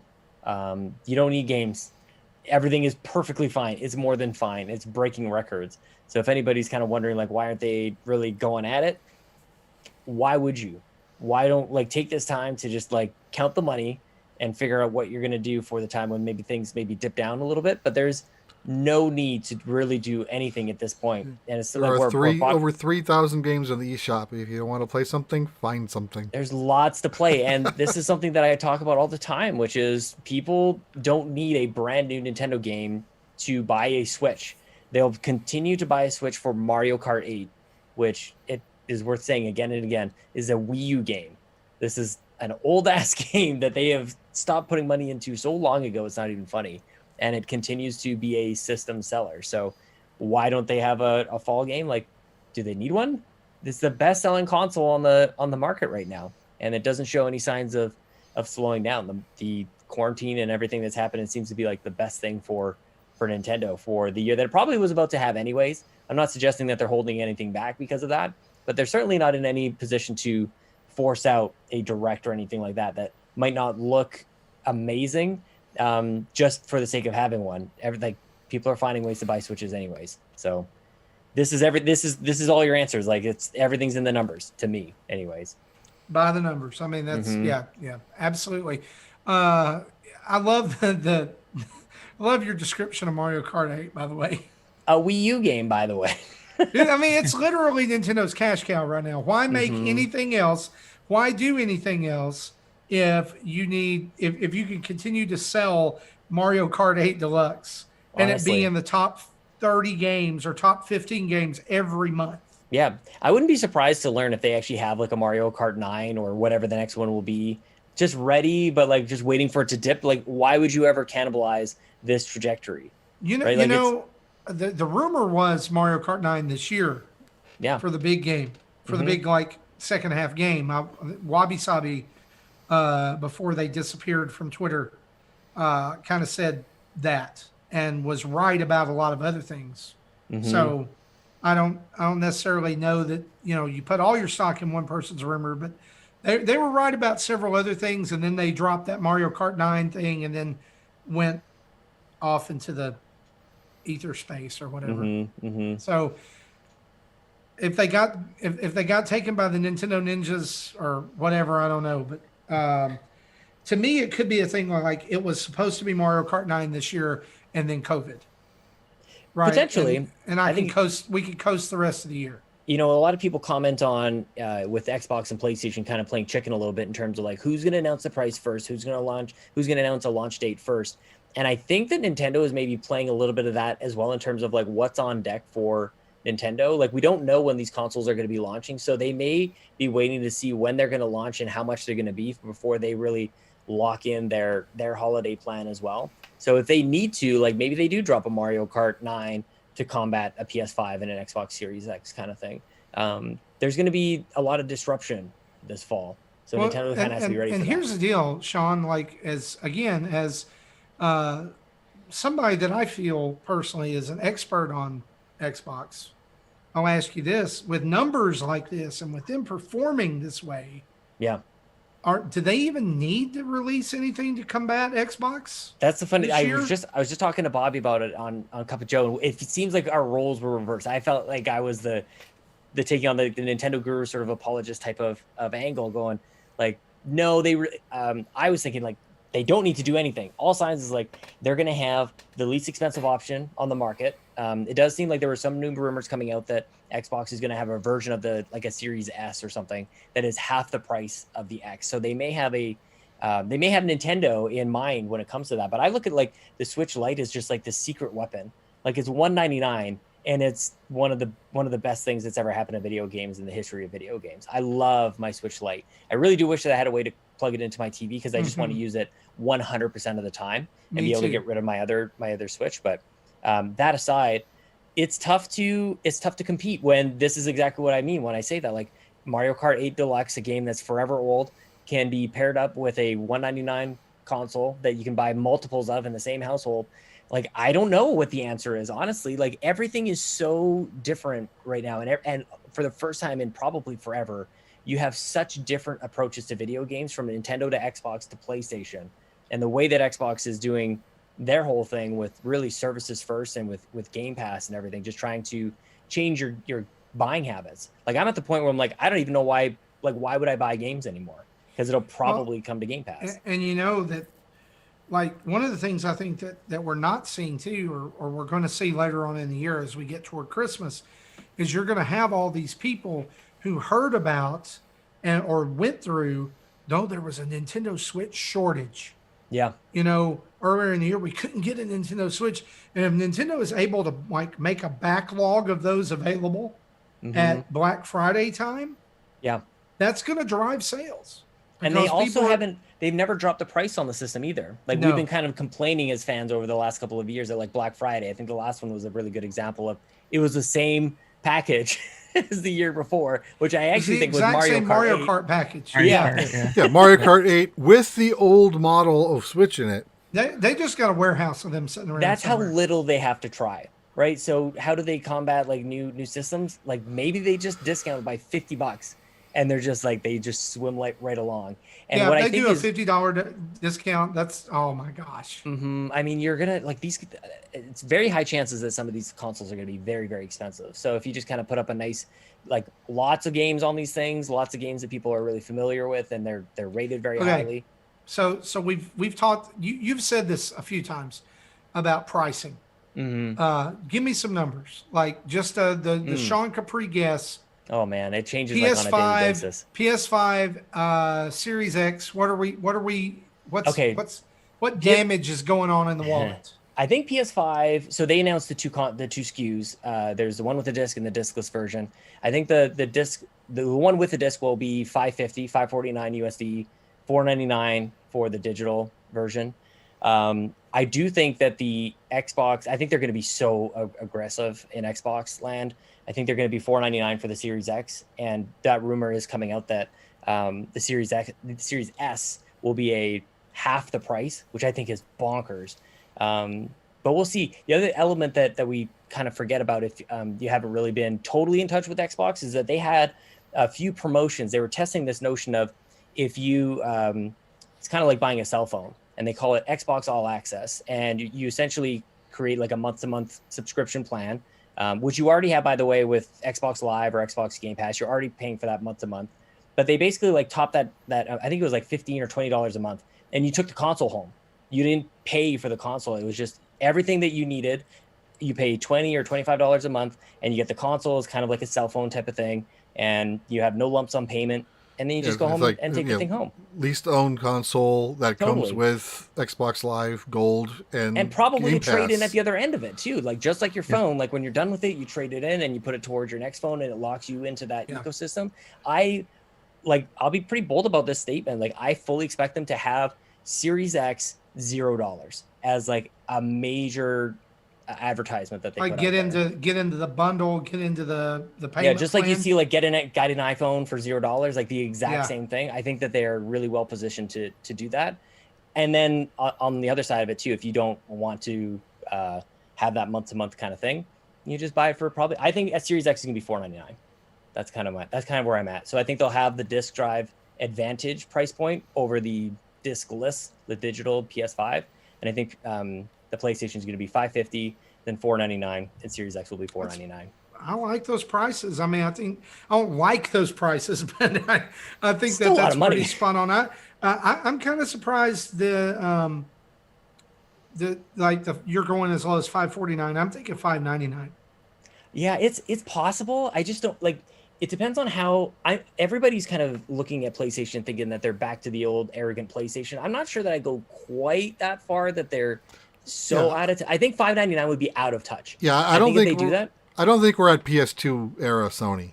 We're not yeah, that but insane. they're almost there, but not. Yeah, I don't know. close, I but do not. think 599 Yeah, would be tone deaf and yeah outrageous. See, and here's my thing. As a primarily Nintendo gamer, right? I mean, we own a PS4, Hmm. and we've had one since launch. You know, basically, my son got it to play Minecraft on. Now I'm currently working through Horizon Zero Dawn for the first time. So, um, anyway, I was totally Series X. Like I was all in. Like let's go do the Series X. Let's do Xbox this round, especially for Game Pass. Hmm. Like I think that's like I love, but Spider Man Yeah, yeah. and I like y'all. I watched that Spider Man trailer and I was like, well, there we go. Hmm. There's the decision. I'm Yeah. done because Even Spider Man PS4 is one of my favorite games of all time. I Like get it. it's in the top 10, Yeah. and I can't miss it. It's so funny because like when you do an Xbox, I also do a Nintendo podcast too, so it's just funny to be kind of like painted in the Xbox corner. It's like if I could shift my camera over here, it's like my Switch, my PlayStation 4 Pro, Spider-Man edition, and my Xbox One X is like it's all right here. I play and buy everything. And the one thing that I continue to say about PlayStation that is so incredible about the PlayStation ecosystem is that their first party lineup is so great that you could legitimately just own a PlayStation and only play exclusives and be super happy with your experience. And that, because that's my experience with it. I play all my third-party stuff on my Xbox. I play a lot of indie stuff and obviously all the first-party Nintendo things on my Switch. And I'm like super happy with kind of everything. And that's Sony has that power that it's not even going to be like a full-on Spider-Man game. Like it's probably a $40 type of experience, and it will sell units because it's Spider-Man, and that is so freaking powerful. Which is why I expect Xbox to really amp up their level and amp up their game on Game Pass. I think it's great that they've got the first party stuff launching day and date. So if you like Xbox, then you're stoked. But I think they have to do a little bit more even than that to win people back over from PlayStation because of things like Spider-Man, because of things like Horizon Zero Dawn, and a lot of great first party games. Yeah. Yeah. I mean, that, like right now, like I love the look of the Series X. I love the idea of it and Games Pass and all the games with gold and all that way more than I do what PlayStation offers. But then I look at the lineup of games that Sony has coming on the PlayStation 5. And that's, see, this is what PlayStation does though, that I think is total opposite of what Nintendo is doing. Is PlayStation will go, here's all the games, and we're not going to tell you when they're going to come out. Like The Last of Us, they announced 4 or 5 years ago. Yeah, so people were buying PlayStations like, yeah, sure, it'll come soon enough. And it wasn't soon at all. Like we're months away from the end of PlayStation. Look at Final Fantasy VII. It was like 6 years. That was the entire playbook. And like, this is where maybe I get a little bit like more on the Nintendo or Xbox side of things, that like, I dislike that. I think that's actually almost a little bit dishonest to go, these are the games that you can play on PlayStation 5 is like, eventually. Like, I like this. Paper Mario's coming out in like 6 weeks. That's awesome to me. I don't like, here's a trailer for a game that like we want you to buy your system today. We want your money now, but we're not going to give you this thing that we're selling it based on that. You're not going to get that experience for like half a decade. I think that's like, it's borderline false advertising to me. That might be as harsh as I'm going to put that. No, I don't really think it's like I false totally advertising, agree with you, because like I was thinking back, at some of the games that I've waited for that launched in this console generation. I mean, I waited for Kingdom Hearts 3 for 13 years. Yeah, man. And then it was a massive disappointment. Absolute garbage. And this is where I feel like Zach would be coming in going like, manage your expectations, like make better purchase decisions. Maybe. When you have a game called Kingdom Hearts 3, you expect it to be the sequel of 2 games, not 13. Yeah, no kidding. And also, I didn't expect that part of the sequel, like part of the gaming experience, would have been collecting all 7 different systems I had to play those 13 games on. And I get too that there is a side of it too, that it's a big investment. Like, they're selling us these systems that are hundreds of dollars, and so you're going to want to know that investment is going to be worthwhile over the next couple of years. So there's a balance, and I'm not suggesting that it's quite as simple as maybe I was kind of first suggesting. I hear you. Yeah, it is just a little bit like, yeah, you'll get it at some point. I don't like that. But isn't this the same thing? Like doing that. Here's where I think there's some. I'm going to use this word, and it may be the wrong word, but I'm going to use it. There's a little bit of hypocrisy, right? Because they can announce Horizon Zero Dawn 2 or Horizon Westward, whatever, you know, and not give a date, and it can be 4 years away. Right? Because it legit could be 4 years away. Or we can announce The Last of Us 2 and it can be 3 or 4 years away. But God forbid Nintendo announce Metroid Prime 4 and then not deliver it the next year. Yeah. But Sony or Microsoft, they're like, oh, they're working on it. They're working on it. But with Nintendo, it's like, where's our Metroid Prime 4? You lied to us, blah, blah, blah. It's sort of a self-destructive type of thing, though, because it's only Nintendo fans who are tearing Nintendo down for announcing that so early. I don't think anybody else is calling out on that part. It's true. Which is just incentivizing Nintendo to not announce games until they've gone gold. Oh, for sure. More. There's been a tremendous number of examples of games that have been like moved along. Cyberpunk just got delayed again. And a lot of games that even just get canceled or just I mean, Breath of the Wild is a good example. I mean, when we're really talking about this, how many people bought a Wii U thinking that they were going to get a Zelda game on the Wii U? And they technically did, but they really should have been playing it on Switch. So there's a lot of that kind of going on. Nobody's perfect in this, but I don't know. It's gonna be a super fun fall and holiday season just to see it all kind of play out, because as nice as everybody plays along with each other now, like publicly, and all the companies are just like, we stand together and everything is great. Like this is a brutal launch that we're kind of watching happen here. It's as they play against It's a one another throughout the next passive couple of months. Well, aggressive launch. you A could little see it bit. with PlayStation's some of their games. They were planned for the family element, which is Oh Nintendo. Bug yeah. snacks. Yeah. Yeah.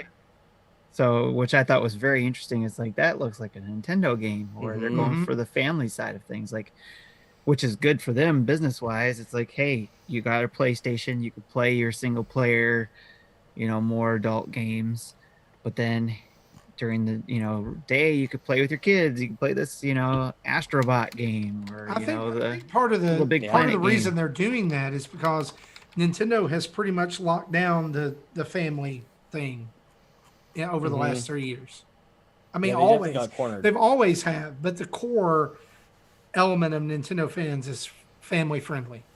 Yeah, it always seems And that's the thing that like anytime anybody else tries to move in on that space, it's like, well, you're not Nintendo. Like, what are you doing? It always is that reaction. Super Sony Lucky's always does Tale it. was a thing. I mean, Sony, I would actually argue, is probably best suited for it. Oddly enough, even though I think they've got some of the most mature games out there and some of the most dark and Yeah. depressing in some cases kind of games, but they do have a history of mascot. Like their history is in trying to take down Mario with their own versions of like their mascot platformers and things like that, Yeah. with Crash and Sly and Ratchet and Clank and all these other things, and Parappa the Rapper. Like a All lot of cars. really totally a lot of family, and Sackboy as well now too. Like Yes. Little Big Planet really coming out in front. So I think they're well They suited all for look that. good. Mhm. They look good from the presentation. I actually caught my eye, too, but Yeah. it'd be interesting to see Yeah. what happens. all right, well, that's our Mecha news. Dragon in the chat says their history is to destroy the company that betrayed them. Exactly. That's our news for this week. Let's talk about some events.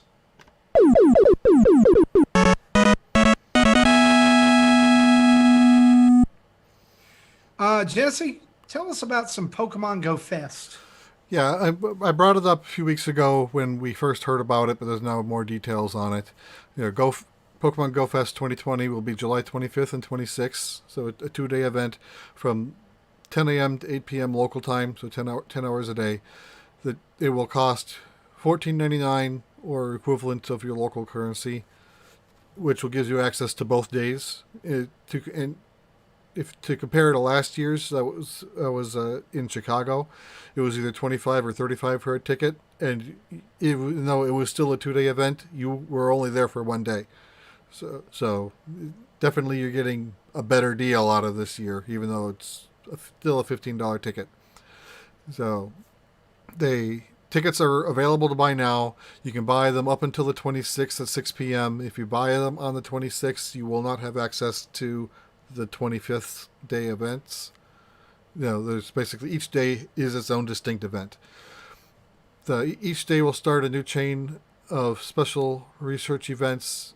If you play that day, and like other special research events, there's no time limit to finish. You can finish it whenever you're able to afterwards. Information we know about day one: there'll be 5 rotating habitats. Will change each hour, presumably to help in finishing whatever rotation the special research events are. The habitats will rotate between fire, water, grass, battle, and friendship. Not sure what those last two mean yet. I guess we'll find out. There'll be a global challenge arena. Trainers will have a chance to join forces in order to compete a collaborative challenge each hour. If trainers complete a challenge, they earn bonus for the remainder of the hour. That's things like, we need 1 million people to finish this task this hour. Stuff like that. And there'll be more than 75 species of Pokemon available in day one between wild spawns, raids, and special research. Day 2, they're a little more vague. It says trainers will enjoy something very special, something very different. They want day 2 to be a surprise, so ticket holders will learn what's in store all on the same day. There will be a lead up to Pokemon Go Fest. All trainers globally, if they have a ticket or not, will be able to enjoy 3 weeks of weekly challenges in the form of Pokemon Go Fest 2020 timed research lines, similar to what they did in May with the throwback challenges. They had 4 different ones, one for each week. And by completing the timed research lines, it'll unlock additional Pokemon appearances during Pokemon Go Fest 2020. Awesome. And I've already bought my tickets on both of my accounts. Cool. Both your accounts. I love that. I do want to, before we talk about what we've been playing, I want to talk about a little bit of breaking news here that just popped up about an hour ago. A Taiwanese ratings board website has leaked Crash Bandicoot 4. Oh, wow. Crash Bandicoot 4, It's About Time. Coming for Xbox One, Xbox Series X, and PlayStation 4, presumably also PlayStation 5. Speak of the devil, man. Holy cow. Yeah, pretty crazy. And there's cover images as well. You can go Google those. I wasn't going to say anything about it at first, but Destructoid's reporting on it, PC Gamer's reporting on it, several other websites also picking it up. So yeah. I just want to see that guy in the costume outside of Nintendo's headquarters just yelling in the megaphone. Let's bring all the nostalgia back. That's the only thing. That's my connection point with Crash Bandicoot. Hopefully this comes to Switch as well. Who knows? That's what would make it so funny, is that like it'd actually be on Switch now. They'd just be yelling at Nintendo, just like, put me on your console. Right. Yeah, maybe it'll also be a good game. But anyway. Love it. Maybe they can get I'm it right with you, this Marty. time. No, I'm with you, man. Speaking of games, let's talk about what we've been playing, shall we?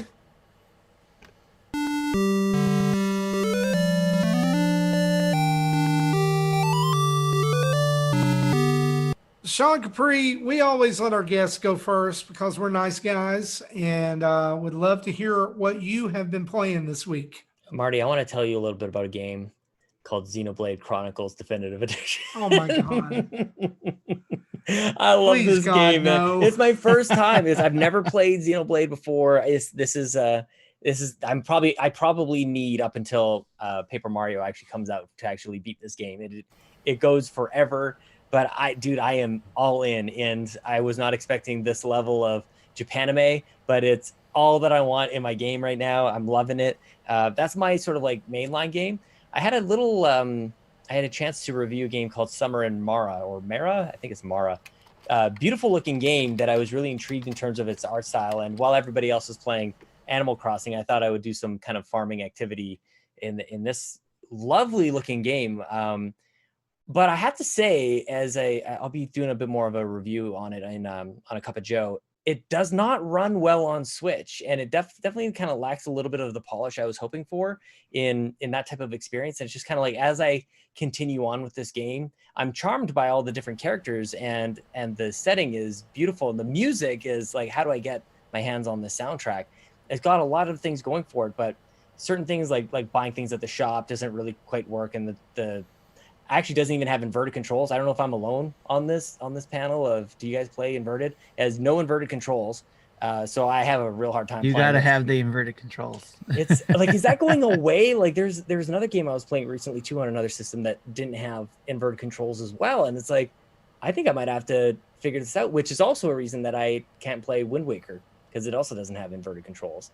But Summer Mara is it looks gorgeous, and I think that it might be for some people, but it looks like it just needed just a little bit more polish for me. So I think I'm going to be back to Xenoblade / Tetris 99 rotation. Here's the thing about Xenoblade. Like, I've played it on the Wii, I played it on the 3DS, tried to get into it both times, got about 5 hours in and dropped it. And the problem that I'm having with Xenoblade is like, I see everyone talking about it, and everyone is telling me how amazing it is and how I should love it. And so there's like a few days a week where I'll be like, you know what, I'm going to go buy that. Sure. I'm going to go buy it. And then then I go home and I sit down and I look at the like literal mountain of backlog I have. Yeah. And I hear people putting like 100 hours into Xenoblade. I'm like, I can't do it. Yeah. I can't do it. And then I start to remember what I hated about it. Yeah. And then I go, okay, I don't need that game. I mean, the thing is, this is what I have to be honest with you, Marty. it's not a game for everybody. Oh, I Even though know. I'm loving it and I'm thinking it's great, some of us have to realize when we're recommending a game that is pretty niche, like that is, it takes a particular taste, and maybe you have to kind of like, I don't know, play Especially if I games. like a game. I mean, definitely, that's sort of like almost goes without saying. It's like it's got the Waldack seal of approval. You're like, okay, not like for everybody, but if you're into it, if you like the genre, I think is what how people used to review the games, right? If you like the genre, it's a 10 out of 10. But that's a tough one, man, because it's not as universal as Mario or a lot of the games that we do like on Switch. It's definitely a little quirky and weird, and unlike a lot of games that I play at all. And I think that's one of the reasons that I've been enjoying it so much, is that it's such a departure from everything else that I've been playing. Sure. And it's totally approachable to me. Like, I understand enough of it that it's not pushing me away, and I just kind of like being in that world and doing endless battles over and over again. So I end And up there being is an overpowered. easy, like, isn't there an easy mode in this? I think so. And I tend to play like, I'm not smart enough to like really game the systems in these types of like JRPGs. Like, I'm not like, okay, so if I combine like this weapon with this like gem in his sword or whatever, like I just kind of brute force it and just kind of like a dumb brute, just kind of bulldoze my way through these JRPGs. So I end up having to like grind my way quite a bit more than maybe the typical person would. Yeah. And it's Yeah, just like I'm I'm the just type of enjoying person that. who tries to break the systems like that, and if I can't Yeah. figure out a way, I normally will just die. Yeah, I'm actually with Marty with this game. I bought it twice, didn't could couldn't get past the first few hours. I generally have a problem. I had a problem with you doing the future look. Oh yeah. Yeah, it gives you a Uh, bit of a heads up, like something bad's about to happen. You're like, yeah, I don't have and where you had to have certain people hit in certain order to trigger a mhm. combo. I couldn't get those to work. That's so, yeah, because you play these types of games a lot. Like, you're able to kind of work in the systems. But yeah, that's really interesting. That what clicks for some people and what doesn't. And the thing that I kind of like most about it is that part that you brought up of, you can see the future. And so whenever a game kind of has this sort of like outlandish notion that is built into either the lore, the cinematics, or anything, that's one thing. But when they build that into the actual gameplay, which is what happens here, that the Monado allows them to kind of like see the future, or glimpses and visions of the future, and that's cool. But the fact that they built that into the combat system, I think, is really quite special, and pretty rare that you see that. Like, typically you see like this somebody with this amazing ability and this family tree and all these things that make them make them remarkable, and then you play like the same old like turn-based strategy game kind of thing. And this game builds in a lot of this, what is driving the story forward. They build that into the combat system. That's what's really kind of blown me away about it, and it continues to reveal itself more and more as I continue on. And also, nobody is safe, Marty. Everybody's dying. Everybody who I think is great, they're all dead. Nobody's going to survive this battle, and I'm just loving it, dude. It's the Walking Dead of JRPGs. Pretty much, yep. Nobody's safe. That was clear right at the start. Had a little Yeah. crush going, and she just got sliced up. She just dead. Never coming back. I don't think so, anyways. Maybe the Monado will bring her back. Maybe that's something that I don't know about. People definitely should not spoil it for me, but Yeah. she looked pretty gone to me. Oh, you gotta really be feeling it for that to happen. Yeah, exactly. But Tetris 99 is the forever game for me on Switch. Oh yeah. Yeah, it's actually perfect. I love Tetris 99. Mhm. Do It's you so do the good. daily tasks and stuff, Sean? Is that what you do with the I definitely don't do Tetris? them daily, Okay. but when I play, like that is like when I'm like, do I have time to jump? And this is like the ever distraction from Xenoblade. I need to like move that icon just like down the row on Switch, Man, because wouldn't it I'm be like, great if you could do that? Wouldn't it be great if you could move your icons? I really should be able to do that, because yeah, I'm like, I'm gonna sit down, I'm gonna play Xenoblade. I'm like, maybe just I'll do my dailies kind of thing. So it's not I never do like okay, wake up in the morning, make sure I do my dailies. I'm not quite there, but when I do play Tetris 99, it's to like, let's see what the challenge is there and see how quickly I can do it. And thankfully, that kind of keeps me up to date with the Maximus Cups. Or at least like Yeah. lock a few in place so they don't fall off. Big time. Yeah. Yeah. There's certain times of the day that are better than others. And last night was like middle of the night, real bad. Like 1 a.m. is a terrible, terrible time to play Tetris 99, because some people are very awake, and it wasn't me. So Yes. Right. Jesse, what you been playing, brother? Right, so I have a few weeks of games I wanted to talk about because 2 weeks ago we ended up running long and didn't talk about what we were playing. And last week my internet died midway through show, so I didn't get a chance to talk what I was playing. So I wanted to talk about Animal Crossing New Horizons, the wedding season event. I did it on June 1st, and I'm like, this is kind of sad. I didn't like it, so I didn't go back and repeat it, which I heard is similar concept, but with like different. You're making different rooms to take a picture in. I'm like, I'll pass on that. So I've pretty much reached my limit with this game. I'm still logging in to try to check turnip prices and whatnot, but I'm not. I'm like in for maybe 5 minutes a day to just do a few things and leave. So I think I'm about ready to tap out. Which about a month in, which is about where I was with New Leaf when it got to the point when Isabel didn't have daily news anymore. I'm like, okay, well, if she doesn't care, why should I? Yeah. Anyway, so it's still fun talking with the rest of the community about what who's got the good turn up prices or who needs this item. So that's keeping me involved a little bit, but I think in whole I'm pretty much done.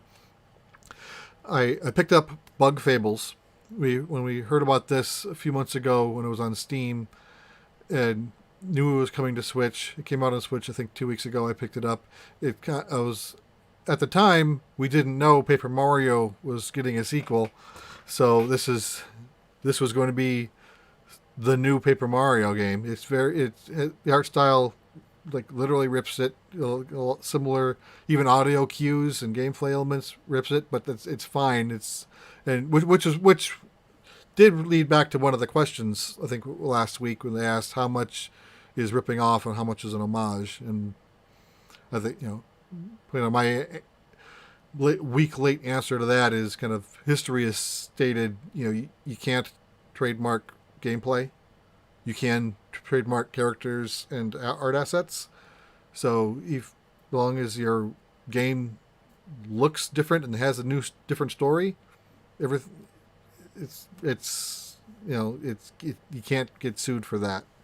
So, but Bug Fables is up to I'm about halfway through. I'm not sure how many chapters are in it. I started chapter 4, and I have so many side quests. I'm starting to get don't know where to go next. And even if I want to try to find the main path, I don't think I know where to find it anymore. So it's been a few days since I tried playing that, and I'll try to get back into it. I'd like to. Mecca tells me 7 chapters, so thank you. So I'd like to try to finish that game before Paper Mario comes out, because when Paper Mario comes out, Bug Fables is not getting played anymore. I can tell you that. We got a review copy of Missile Command Recharged, but I had already bought it for myself because it was only $3 at the time. So Justin still asked me to do a little video to showing the gameplay. It's very similar to the original arcade Missile Command with some changes, and I made I kind of go over that in more detail in my video if you want to go back and watch that. I also played some Clubhouse games, both the main game and of course 2 weeks ago before it launched I was going to talk about the Guest Pass, which does come with 4 games, 4 in a row dominoes, precedent, and slot cars, which can be played local, solo or local multiplayer with either 2 people on a Switch or multi-switches in some cases. I haven't had a chance to try the Mosaic modes yet. And, in general, I'm liking the game, but no one else in my family wants to play. So that kind of loses some of the value if I'm the only one to play it. Mm-hmm. I forgot to mention, I also have been playing that as well, and it's a strange game to try and find that sweet spot of how many people can you play it with. So if there's nobody in the house, that obviously is a little bit tricky. If you have too many people to play with, there's 8 games for you. If you have 3 people or more, you have 8 games to play, and I may have been able to know that ahead of time. Maybe that was like part of it. May have been on the box. I'm not really sure. That was pretty frustrating to go like I can just play like 7 or 8 games with 4 people. Yeah. Well, even if I can get a kid to play with me for a little bit, that's at least now I'm playing 2 players, and there are plenty of most of the games can be played with 2 players.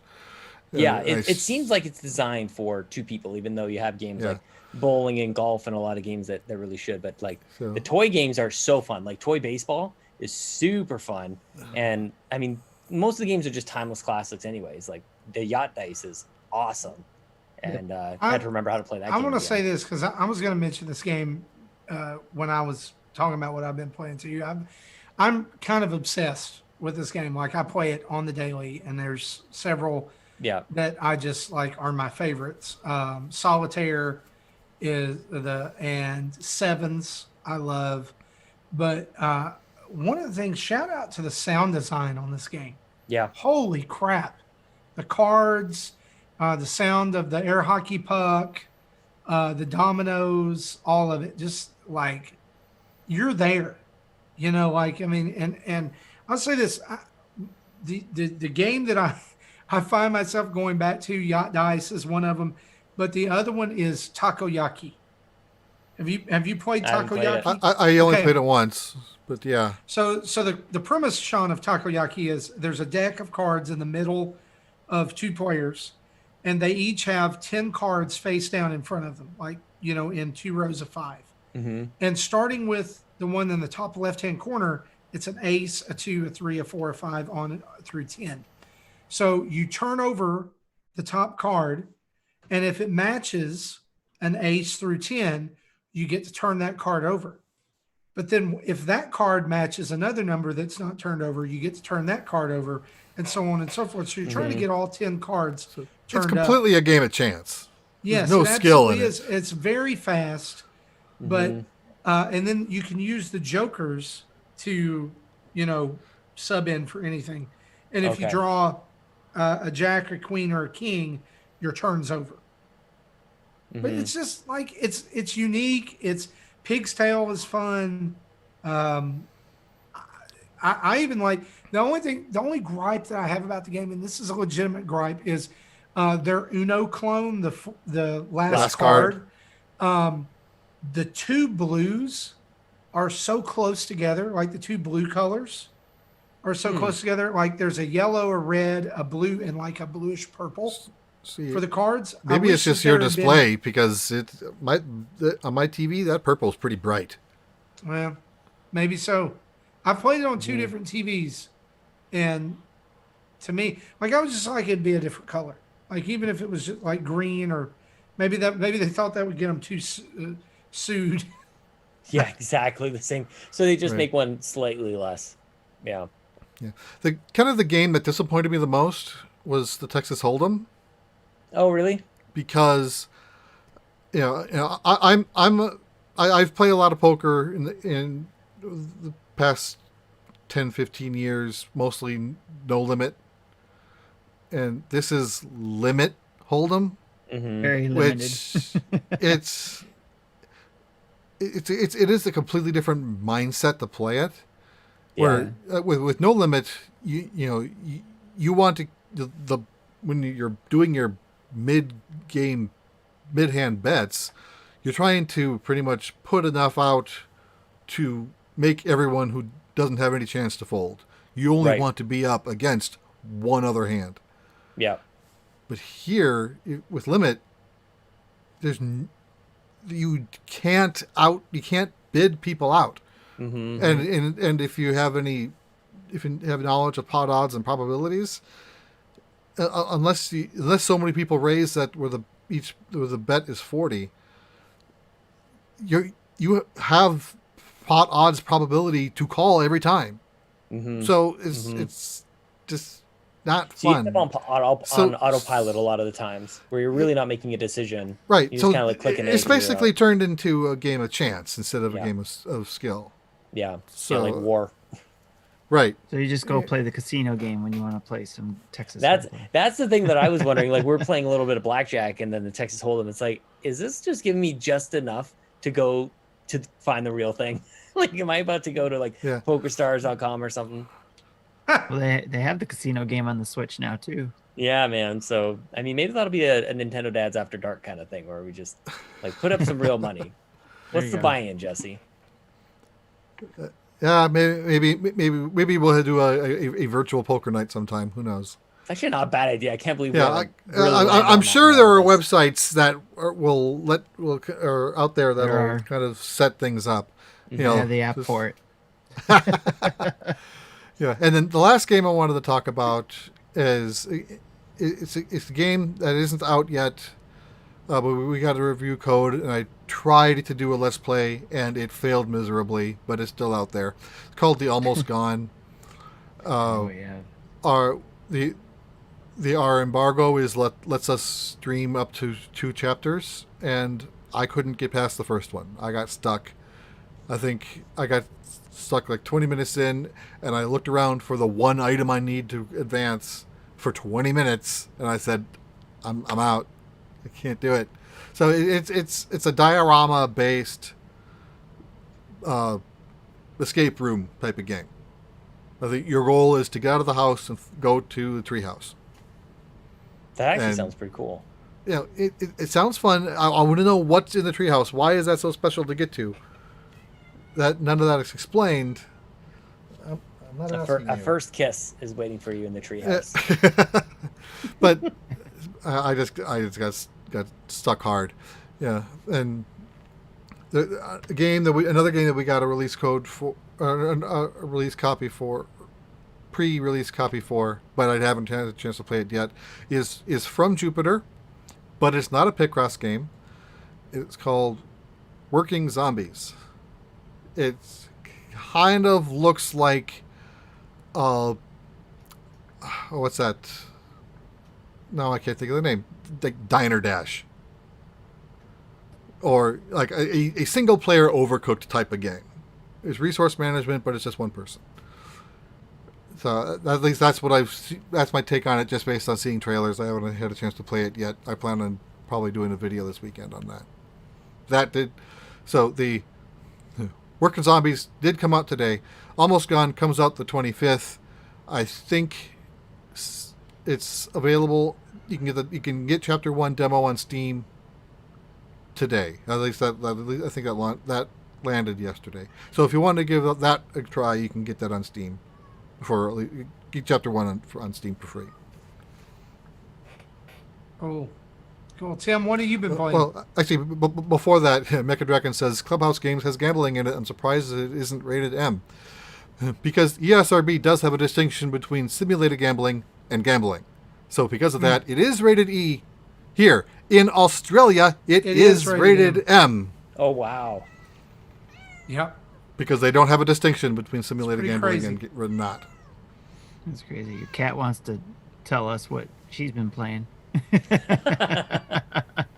Yeah. Yeah. At least we know Jesse's mic works, right? Right. Yes. Tim, what you been playing, man? So I'm in the same boat as Jesse. Where last week, my portion of what games I played got cut out because of the switch over from recording when Jesse lost power or lost the internet, and so I know someone Mecha Dragon asked last in the chat or in Discord what that was, and I put it out there. But in case nobody read it, I'll kind of go over what it is. It's kind of bled into this week anyway, so I figured it'd be good to just bring it up. But for the past couple weeks, I started playing. At the time last week's show, I couldn't mention it, but I can mention it now because it was under embargo last week. But I started playing Rigid Force Redux. It's a shmup game, a shoot 'em up, and kind of like your Defender type game or something like that, side scrolling shoot 'em up. And it's I had a lot of fun with it, especially for me being a noob in that genre. I don't go for those type of games usually because they are usually very hardcore. But this had a nice, way you could pick your how hard you want the game, so you could kind of ease into it, go in easy mode, and get used to the mechanics and play it, and get pretty far in the game.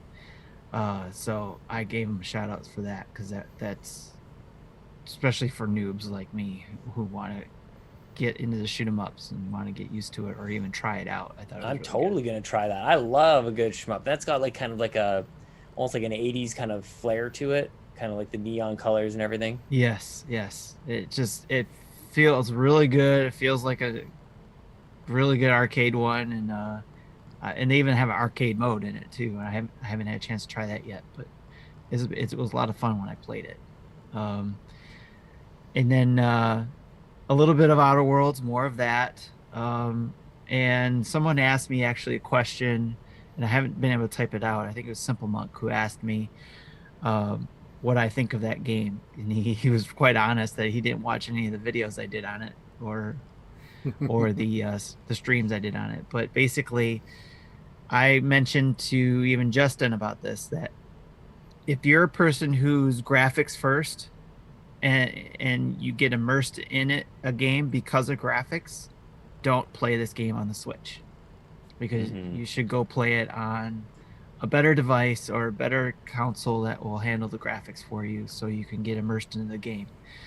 Um, However, if you're okay with it being PS3 graphics, if that, and being able to play it on the go because of story and gameplay, so far I've been having a lot of fun with it, and I think even Justin mentioned it last week that he's having a lot of fun with it. But getting into the story, being able to play it, I have not had any problems with it, and I'm enjoying my time with the Switch version. Uh, did I notice any? The question was, did I notice any changes from a patch? I didn't know there was a patch actually, so um, I'll have to look at that to see if there Answers that. was. So, like I said, I'm playing it because I'm playing it for the story. The gameplay is, I haven't, yeah, there's pop in, there's all kinds of stuff, but I'm not, I've still been able to stay immersed in with the game in handheld mode. So I've had fun with it that way. Animal Crossing, of course, with my family. I put sunk in a lot of hours in Animal Crossing because of being on furlough for a long time before I got called back this week. So that's been that's been the family game, and that's probably why I've been able to spend most of the time with that game. Much more so than I expected with Clubhouse games, because like Jesse, nobody in my family wants to play Clubhouse games with me. So Aw. it's like I bought it thinking like, oh yeah, especially when they announced they had the free download where you can, the other people can download it and be able to play my game with me, kind of like the whole DS downloads they used to have when they had Clubhouse games for the DS. I was all gung ho. We could play board games, card games, whatever, and stuff. But nope. Anytime I bring up a game, I say, "Hey, you want to play Clubhouse games? No, let's go on Animal Crossing." Yeah. It's like, and there's really nothing to do. I mean, yeah, it'd be cool if like what you, Sean, and Bobby were talking about in the coffee shop. Overheard you guys talking about this. Is the if they had like a golf game or something in there in Animal Crossing to play, but they don't. So we Mm-hmm. make up our own little games that we play. Like hide and seek is my son's favorite thing to do in Animal Crossing. That So is we'll do cool. that. But that's why I got so many hours in Animal Crossing because my family loves going in there. Yeah. Um, Major time spent on Shinsekai Into the Depths. Um, that game I've been loving it. I probably mention that every week as long as I'm playing it. It is a if you like the aspect of Metroid Prime where you're scanning things a lot and discovering, then you'll like this game. Where because this game is underwater, you're going in and you're discovering a lot of underwater stuff, and every now and then you fight some things, and it depends on the level of difficulty you put on the game as well. But every now and then you'll come across things you have to fight or fight off because you got some dangerous things that are in the water, and then of course there's some fictional things that are in the water as well that you have to fight off. But I like it. It's a very laid back game because you can just kind of go along, discover these things about what's under this underwater, in this underwater civilization that you're discovering, I guess, in these a lot of um, artifacts and things that you're looking for as well. it's really cool, and I'm really enjoying it. And I've mentioned it before. This is probably going to be on my list of Game of the Year games because I'm enjoying it that much for me. So I highly recommend it, and just hopefully some people check it out. Especially if you, I mean, if you want something that's always fast paced and stuff like that, this is not the game for you unless you put it on hard mode.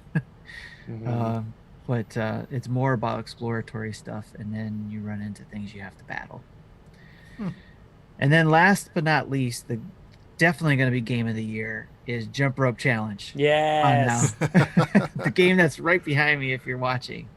No, but seriously, I like I said, the DSiWare, what we were talking about before, type games that I remember playing, um, just little snippets of games that Nintendo developers would come up with, or even other developers that I noticed on the list were playing or created. That's what this reminds me of, and it was a lot of fun to be able to download it. My son and I did some jump roping, and it was a lot of fun. So I think it's cool. I hope they do more. I hope there's more developers that are stuck in quarantine and developing these crazy little games. That's what I've been playing. Awesome. So I've been playing Clubhouse games. We already talked about that. Don't see an end to that really at all because it's. I love games like this that are kind of open ended. Like you can just dive in and play a few hands or play yacht dice and then turn it off and it is what it is. I've been playing Animal Crossing still. I'm like Jesse. I'm kind of burnt out on the wedding events. So far, I'm going to say this about the Animal Crossing events so far. Been kind of underwhelming. Like I know they built it up like, oh, we're gonna patch in events and we're gonna do all this stuff. The Easter event was way overreaching. Hmm. The stamp rally that they pumped up for a while was like one day and you're done. Okay. Yeah, And I then also did that just once. Didn't bother yeah, doing it and then the again just to wedding get the day same thing, rewards. the wedding day thing, you can get heart crystals, I guess, and spend them on stuff, but I don't want that ugly wedding furniture. I mean, like it does not interest me. I'm with you, Um, Marty. I'm with you on that. part of what I hate about this game, like, and I like the let me say that or let me back up and say that over time, I'm finding more and more flaws with New Horizons, particularly in the way that they make you craft and the way that they make you get things. Oh, and it takes so much time. Like my wife plays and she spends a lot of her Nook Miles on Nook Miles tickets so she can get money. And she was telling me the other day, she's like, I'm counting 7 button presses per Nook Miles ticket. Why can't I just get 10 of these? Oh yeah, Why yeah. can't I just do this? And I was like, I don't know. Because Nintendo, you know, Yes. and just stuff like that. Like it kind of grates on me. What I'm finding that really bothers me is like a lot of characters in Animal Crossing that I really like are locked behind these events. Oh Hmm. yeah. Like Reese Yeah. and Cyrus are always just going to be in the game during wedding season every year. You can't have them move in.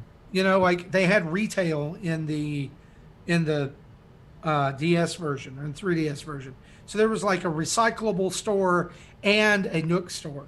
Like why can't we like it's almost like there's 2 steps forward, 1 step back. It's like we've sacrificed some really neat functionality so we can have patchable events. Okay, Let me ask you great. this though, Marty: do you feel like, and you bring up valid points, so don't get me wrong with this question. Do you feel like because you played it, I believe you rolled credits, right, on it? You rolled credits Oh on your, yeah, yeah, yeah. yeah. I've already KK's come to my town. Do you feel like you're now nitpicking though on this because of you've gotten to a point where you're like kind of done and now you're looking at you're It's kind of possible, but digging into it? the thing is, I don't feel done. Like Okay. maybe it's just more apparent because I don't have as much to do. My house is paid off completely. I can't do any more expansion. Like Right. I don't like terraforming enough to do it, and I'm out of the turnip game because I'm not. Right. You're What not do I buying need money anything, right? for? Yeah. If I want something, I just fish until I have enough money, and There you go. So for me, it's kind of like a daily Zen moment. Like, I'll pop in for an hour and then do my dailies, as Sean said, and then I leave. But I can I can see it kind of losing appeal. Like ask me that this time next year, Okay. Oh well, yeah. How about next month? because by this time next year, we've already cycled through a year's worth of events. Yeah. Right. It's gonna be Like we interesting to know see. what's coming. I wonder though, and I was thinking too, I wonder if it's going to be one of those things like we do with Zelda, right? Where it's like everybody was playing it, everybody had fun with it. And then a year later, hey, remember the Animal Crossing game? Or a couple of years down the road, remember Animal Crossing? Oh, We should sure, play yeah, that again. Let's build yeah. another island. I could tell you what. Well, here's a great example of that. Let me talk about what else I've been playing. Okay. I have been playing Super Mario Odyssey. Yes. And I love Super Mario Odyssey. It's one of my favorite games on Switch. But I recently just got back into it and decided, you know what, I'm going to go find some moons. I haven't played it in a while. And I've been going back to, like, I had been pretty aggressively going back and hunting down every moon. And then I fell off of that because of other games. And now, like, getting back into that, I'm in some kingdoms that I didn't go back to, eventually, like Bowser's Kingdom, which, by the way, that is such a fantastic aesthetic in this game. Yeah. The traditional Japanese feudal Right. castles oh my gosh, this game, Mario Odyssey, was so brilliant. And like I've been waffling back and forth between, do I want to go back and restart it, or do I just want to try to get all the moons? And so I'm at I just put some more moons in the Odyssey today, and I'm at 700 moons. And I've decided I'm just gonna do the 999. Like I'm all in. This is a game that now I'm going back into daily There you go. Yeah. and just having fun with. And so, yeah, I mean, like, it'll probably cool off for a while, but then I'll probably get back into it. Animal Yeah. Crossing will probably be the same way. Um, I haven't revisited Zelda like that. Neither have I.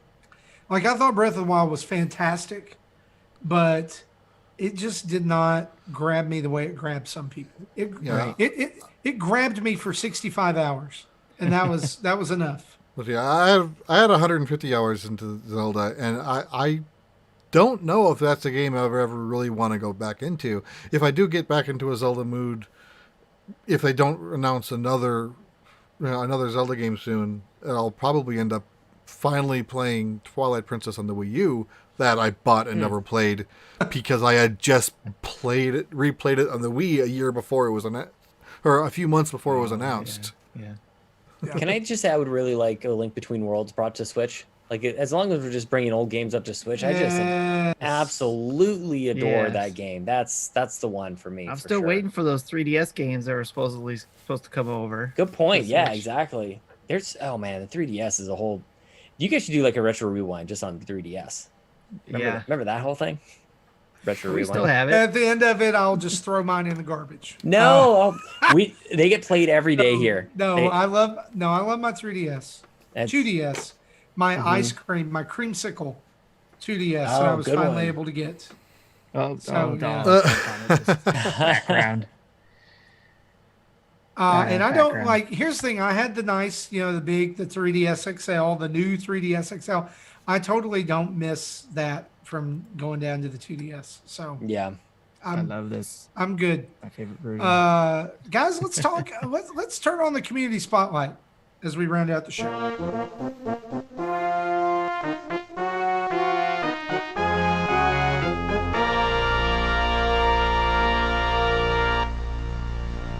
So before we get to our questions, obviously, Sean Capri, you've been our guest. You've been fantastic. We love having you on the show. I want to thank you for hanging out late with us tonight. Obviously, you are a man of many talents. And I even this week saw just some people on Twitter just like saying, man, just loving on Sean Capri. And so we want, if you're listening and you don't know where to find Sean and all his podcasting and all his different endeavors, Sean, where can people find you? In my yeah. room. Yeah, I'm in Tim's room. People should check out the video. This is like a kid in a candy store with just these digital backgrounds. We're just like having a whole bunch of fun with this stuff.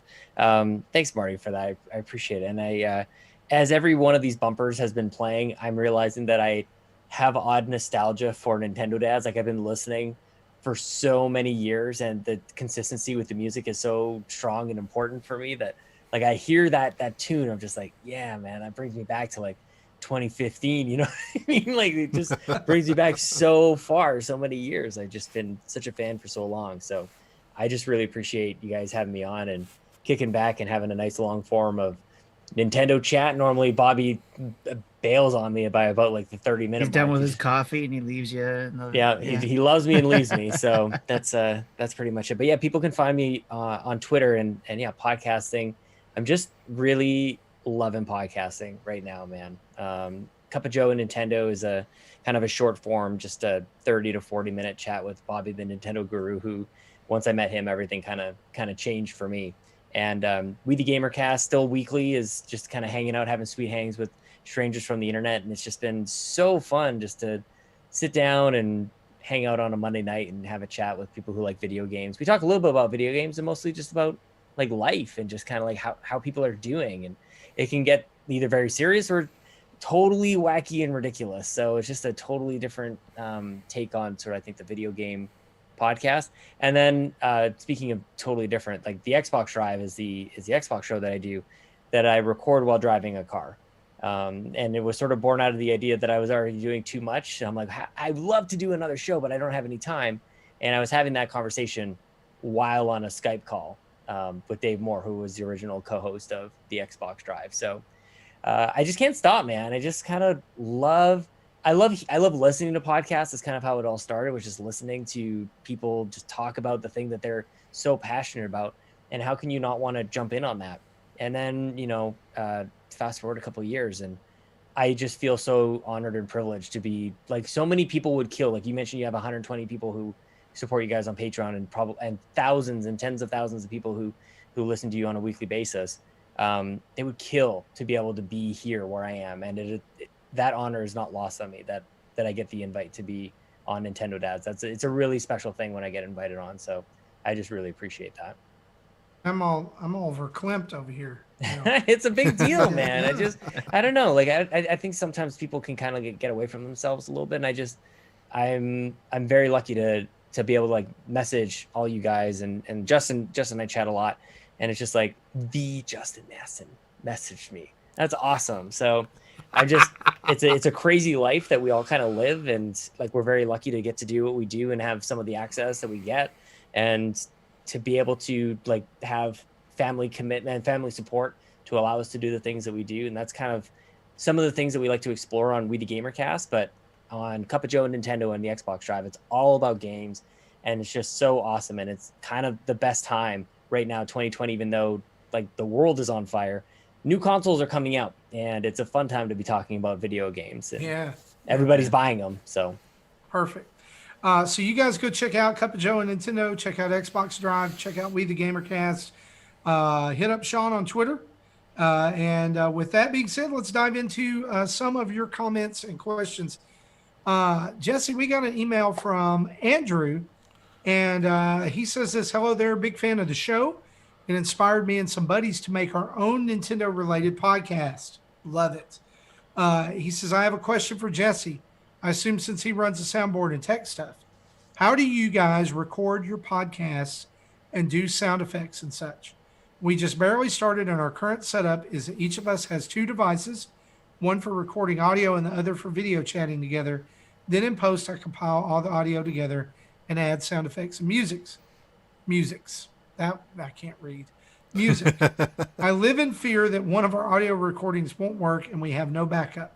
I'd love to have a way to record the call itself and add sound as part of the live production. How do you do it? Appreciate any advice you can give newbie podcasters like us." Jesse, knock this out of the park. Okay. Yeah, and we got this question last week that we were going to hit then, but again, I got knocked off the call, so I couldn't answer it. So,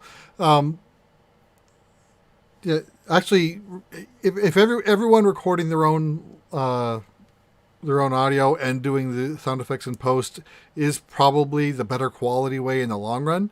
But we don't do that mainly because we try to do record and post it as fast as we can. And I in previous podcasts I spent, you know, all the editing time it takes to do like what the Megadads do, and that if I did that, we record on Thursdays, the show wouldn't be posted until Sundays. I can guarantee that.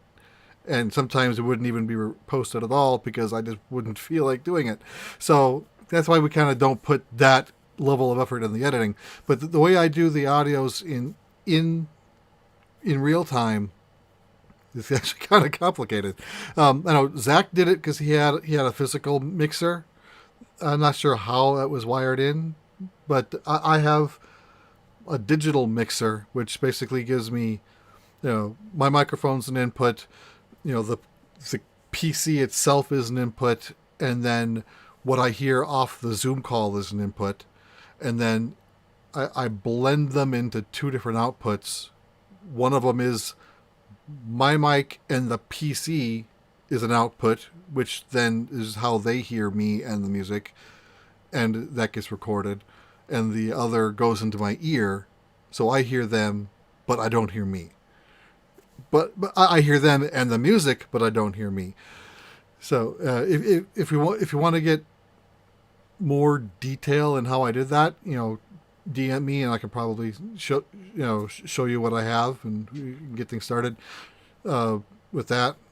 But so yeah, it works like a mixing board would work, but it's just a digital version instead of a hardware version. And that's how I do, like when I change the volumes to start and the end of the show, it's a literal slider that I can lower that volume in real time.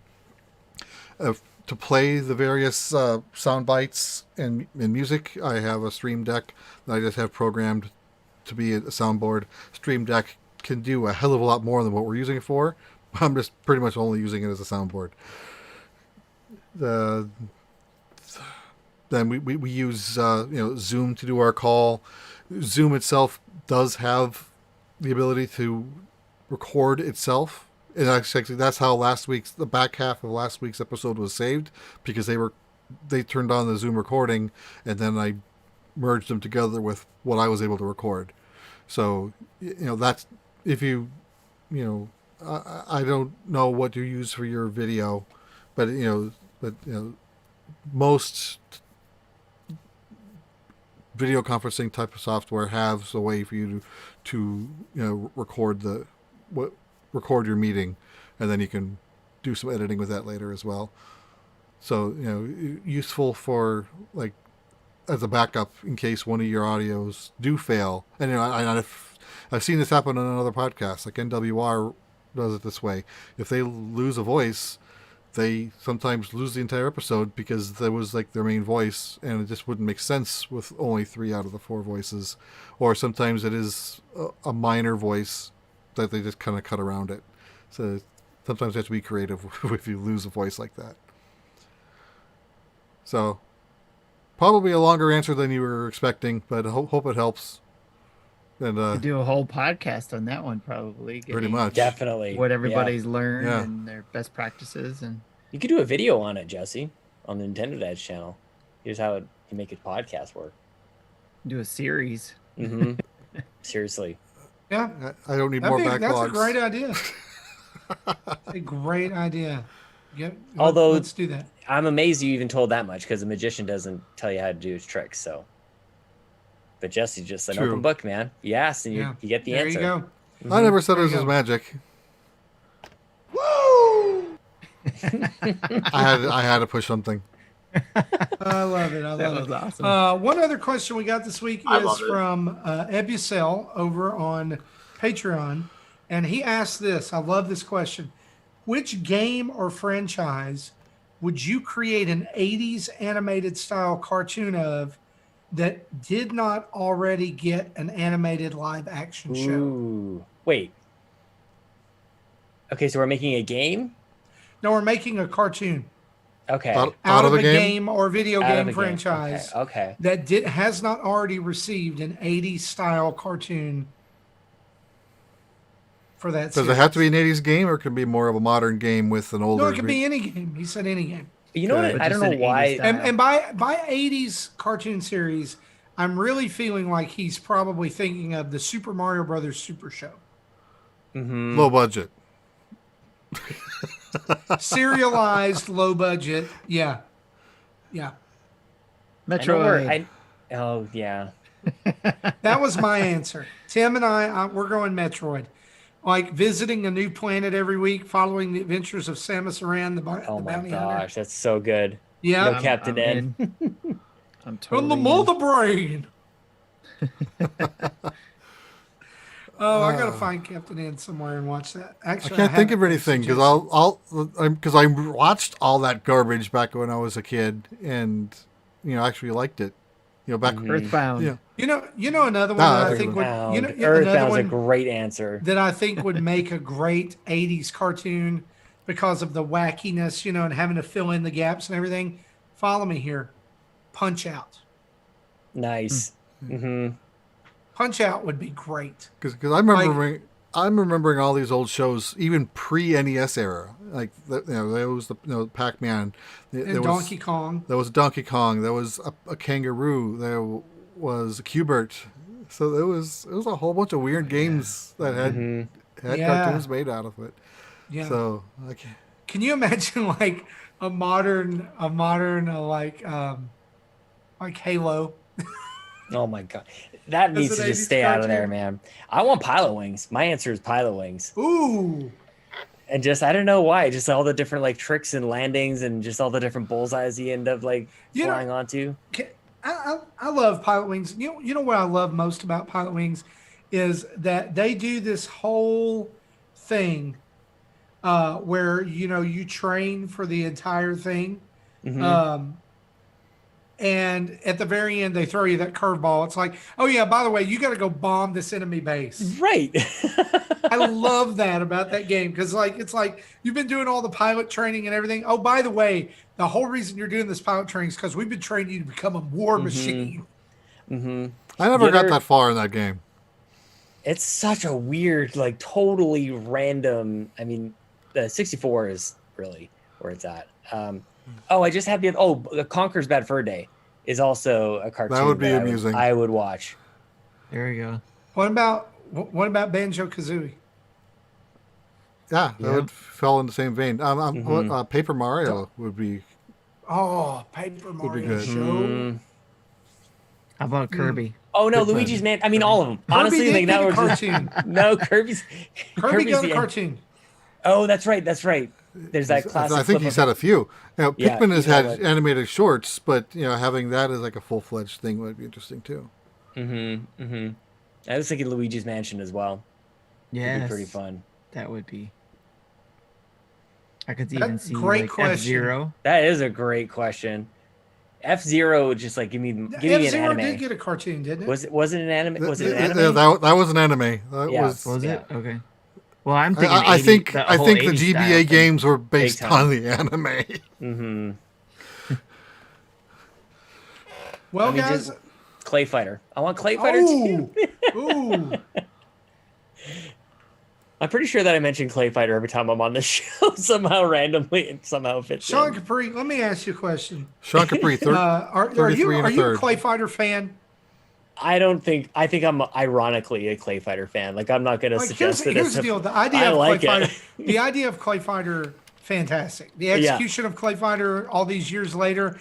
But let me just tell you, 13-year-old Marty Estes was obsessed Me too. with Clay Fighter. Me I was too. obsessed with it. And like just the whole aesthetic of it, the whole characters. Like who was your favorite character? 13-year-old. Dude, it's been so long. But the snowman, what was his name? The Oh, snowman Bad guy. Mr. Frosty. Yeah. Oh my God, it's so great. Yeah, but you go back now, like it's almost unplayable. Oh, Like, it is really unplayable. hard. But listen, you gotta go. You can't do that. Like it can't be the snowman, man. If you go back to Clay Fighter, it's got to be blue suede goo. Just Oh Right, my the God, the big- names are so yeah. great. Blue I mean, he's suede right on the goo cover too. And I mean, like, I love that game. So good. I have it on my hack. Helga too. SNES. Oh my gosh, I'm just looking up the And names here. y'all, that game is so bad. It's terrible. Mm-hmm. Or I 63 never played I it. heard. Never played it. But look, back in the day,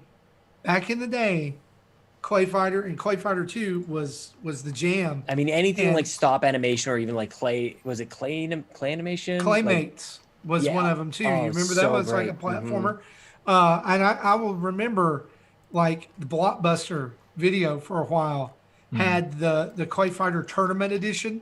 Oh yeah. You could only rent it there. That's so the only place you amazing. could get it. Oh, I it didn't was realize that. I definitely so seen that. I hyped didn't up realize about it it. You was couldn't only... buy it. You couldn't buy it. Oh, You could that's only rent it amazing. in Yeah. GameStop or in Blockbuster. Man, So, that was back all in the right, day. You well- just buy any fighting game. Guys, welcome to Clay Fighter Dance. No kidding. That's gonna be so the we next split up- retro rewind. Retro right rewind. there. Yeah. Bring Oh. it back. We need to play this for Retro Rewind. My brother we need has to find it. a way to My make brother people has play it. Clay Fighter. And Clay Fighter 2 is not bad. It wasn't Honestly, I bad. don't think I for ever its time. played Clay Fighter 2, actually. It had a bunny that was like Arnold Schwarzenegger ripoff. Like he was real hugely muscled at the top, and his legs were really tiny. Of course. I Judgment love it. Clay is the name of it. Of course. Judge McClay. Oh, wow. Yep. That's yep. amazing. I never played Well, that guys, one. before we get too far off the rails here, that's been episode Too late. 285 of My bad. Nintendo Dads. We want to thank Sean Capri for hanging out with us tonight and talking about all things EA and Xbox and Clay Fighter. Yeah, man. Got there. Yeah, that is a topic I never thought would come up on this show. Just Thanks, being Episel. honest. Mm-hmm. So as we close out the show tonight, we want to say thanks to our Patreon producers, Chris Mears, Dave Ernsberger, Sean Abbott, and Antonio Contronio. But thank you guys for backing at the $30 level, and also to all of our patrons for backing at whatever level you're at. Be sure to watch for a big announcement about our Patreon in the next couple of weeks as well. Head over to nintendodads.com for all of our social media feeds, links to our Patreon page and social media, and a place to buy Nintendo Dads merch. And you can find us also by emailing us at nintendodads@gmail.com, or you can call in and leave us a voicemail at 929-25-NDADS. That's 929-256-3237. I want to say a big thanks to OC Remix for the music we use throughout the show. And guys, please go to your podcast app of choice, whatever that is. Maybe it's CastBox, iTunes, Stitcher, Google Play Music, Spotify, Apple, whatever it is, and give us a written review and go ahead and tick that 5 stars. It helps people find us. It helps more people know about the show and helps them listen to all the goodness that's going on here. We really appreciate all the reviews that you guys have given us. So for me, for Tim, for Jesse, and our guest, Sean Capri, this has been episode 285 of Nintendo Dads. We'll see you next time. Bye-bye. Check you later.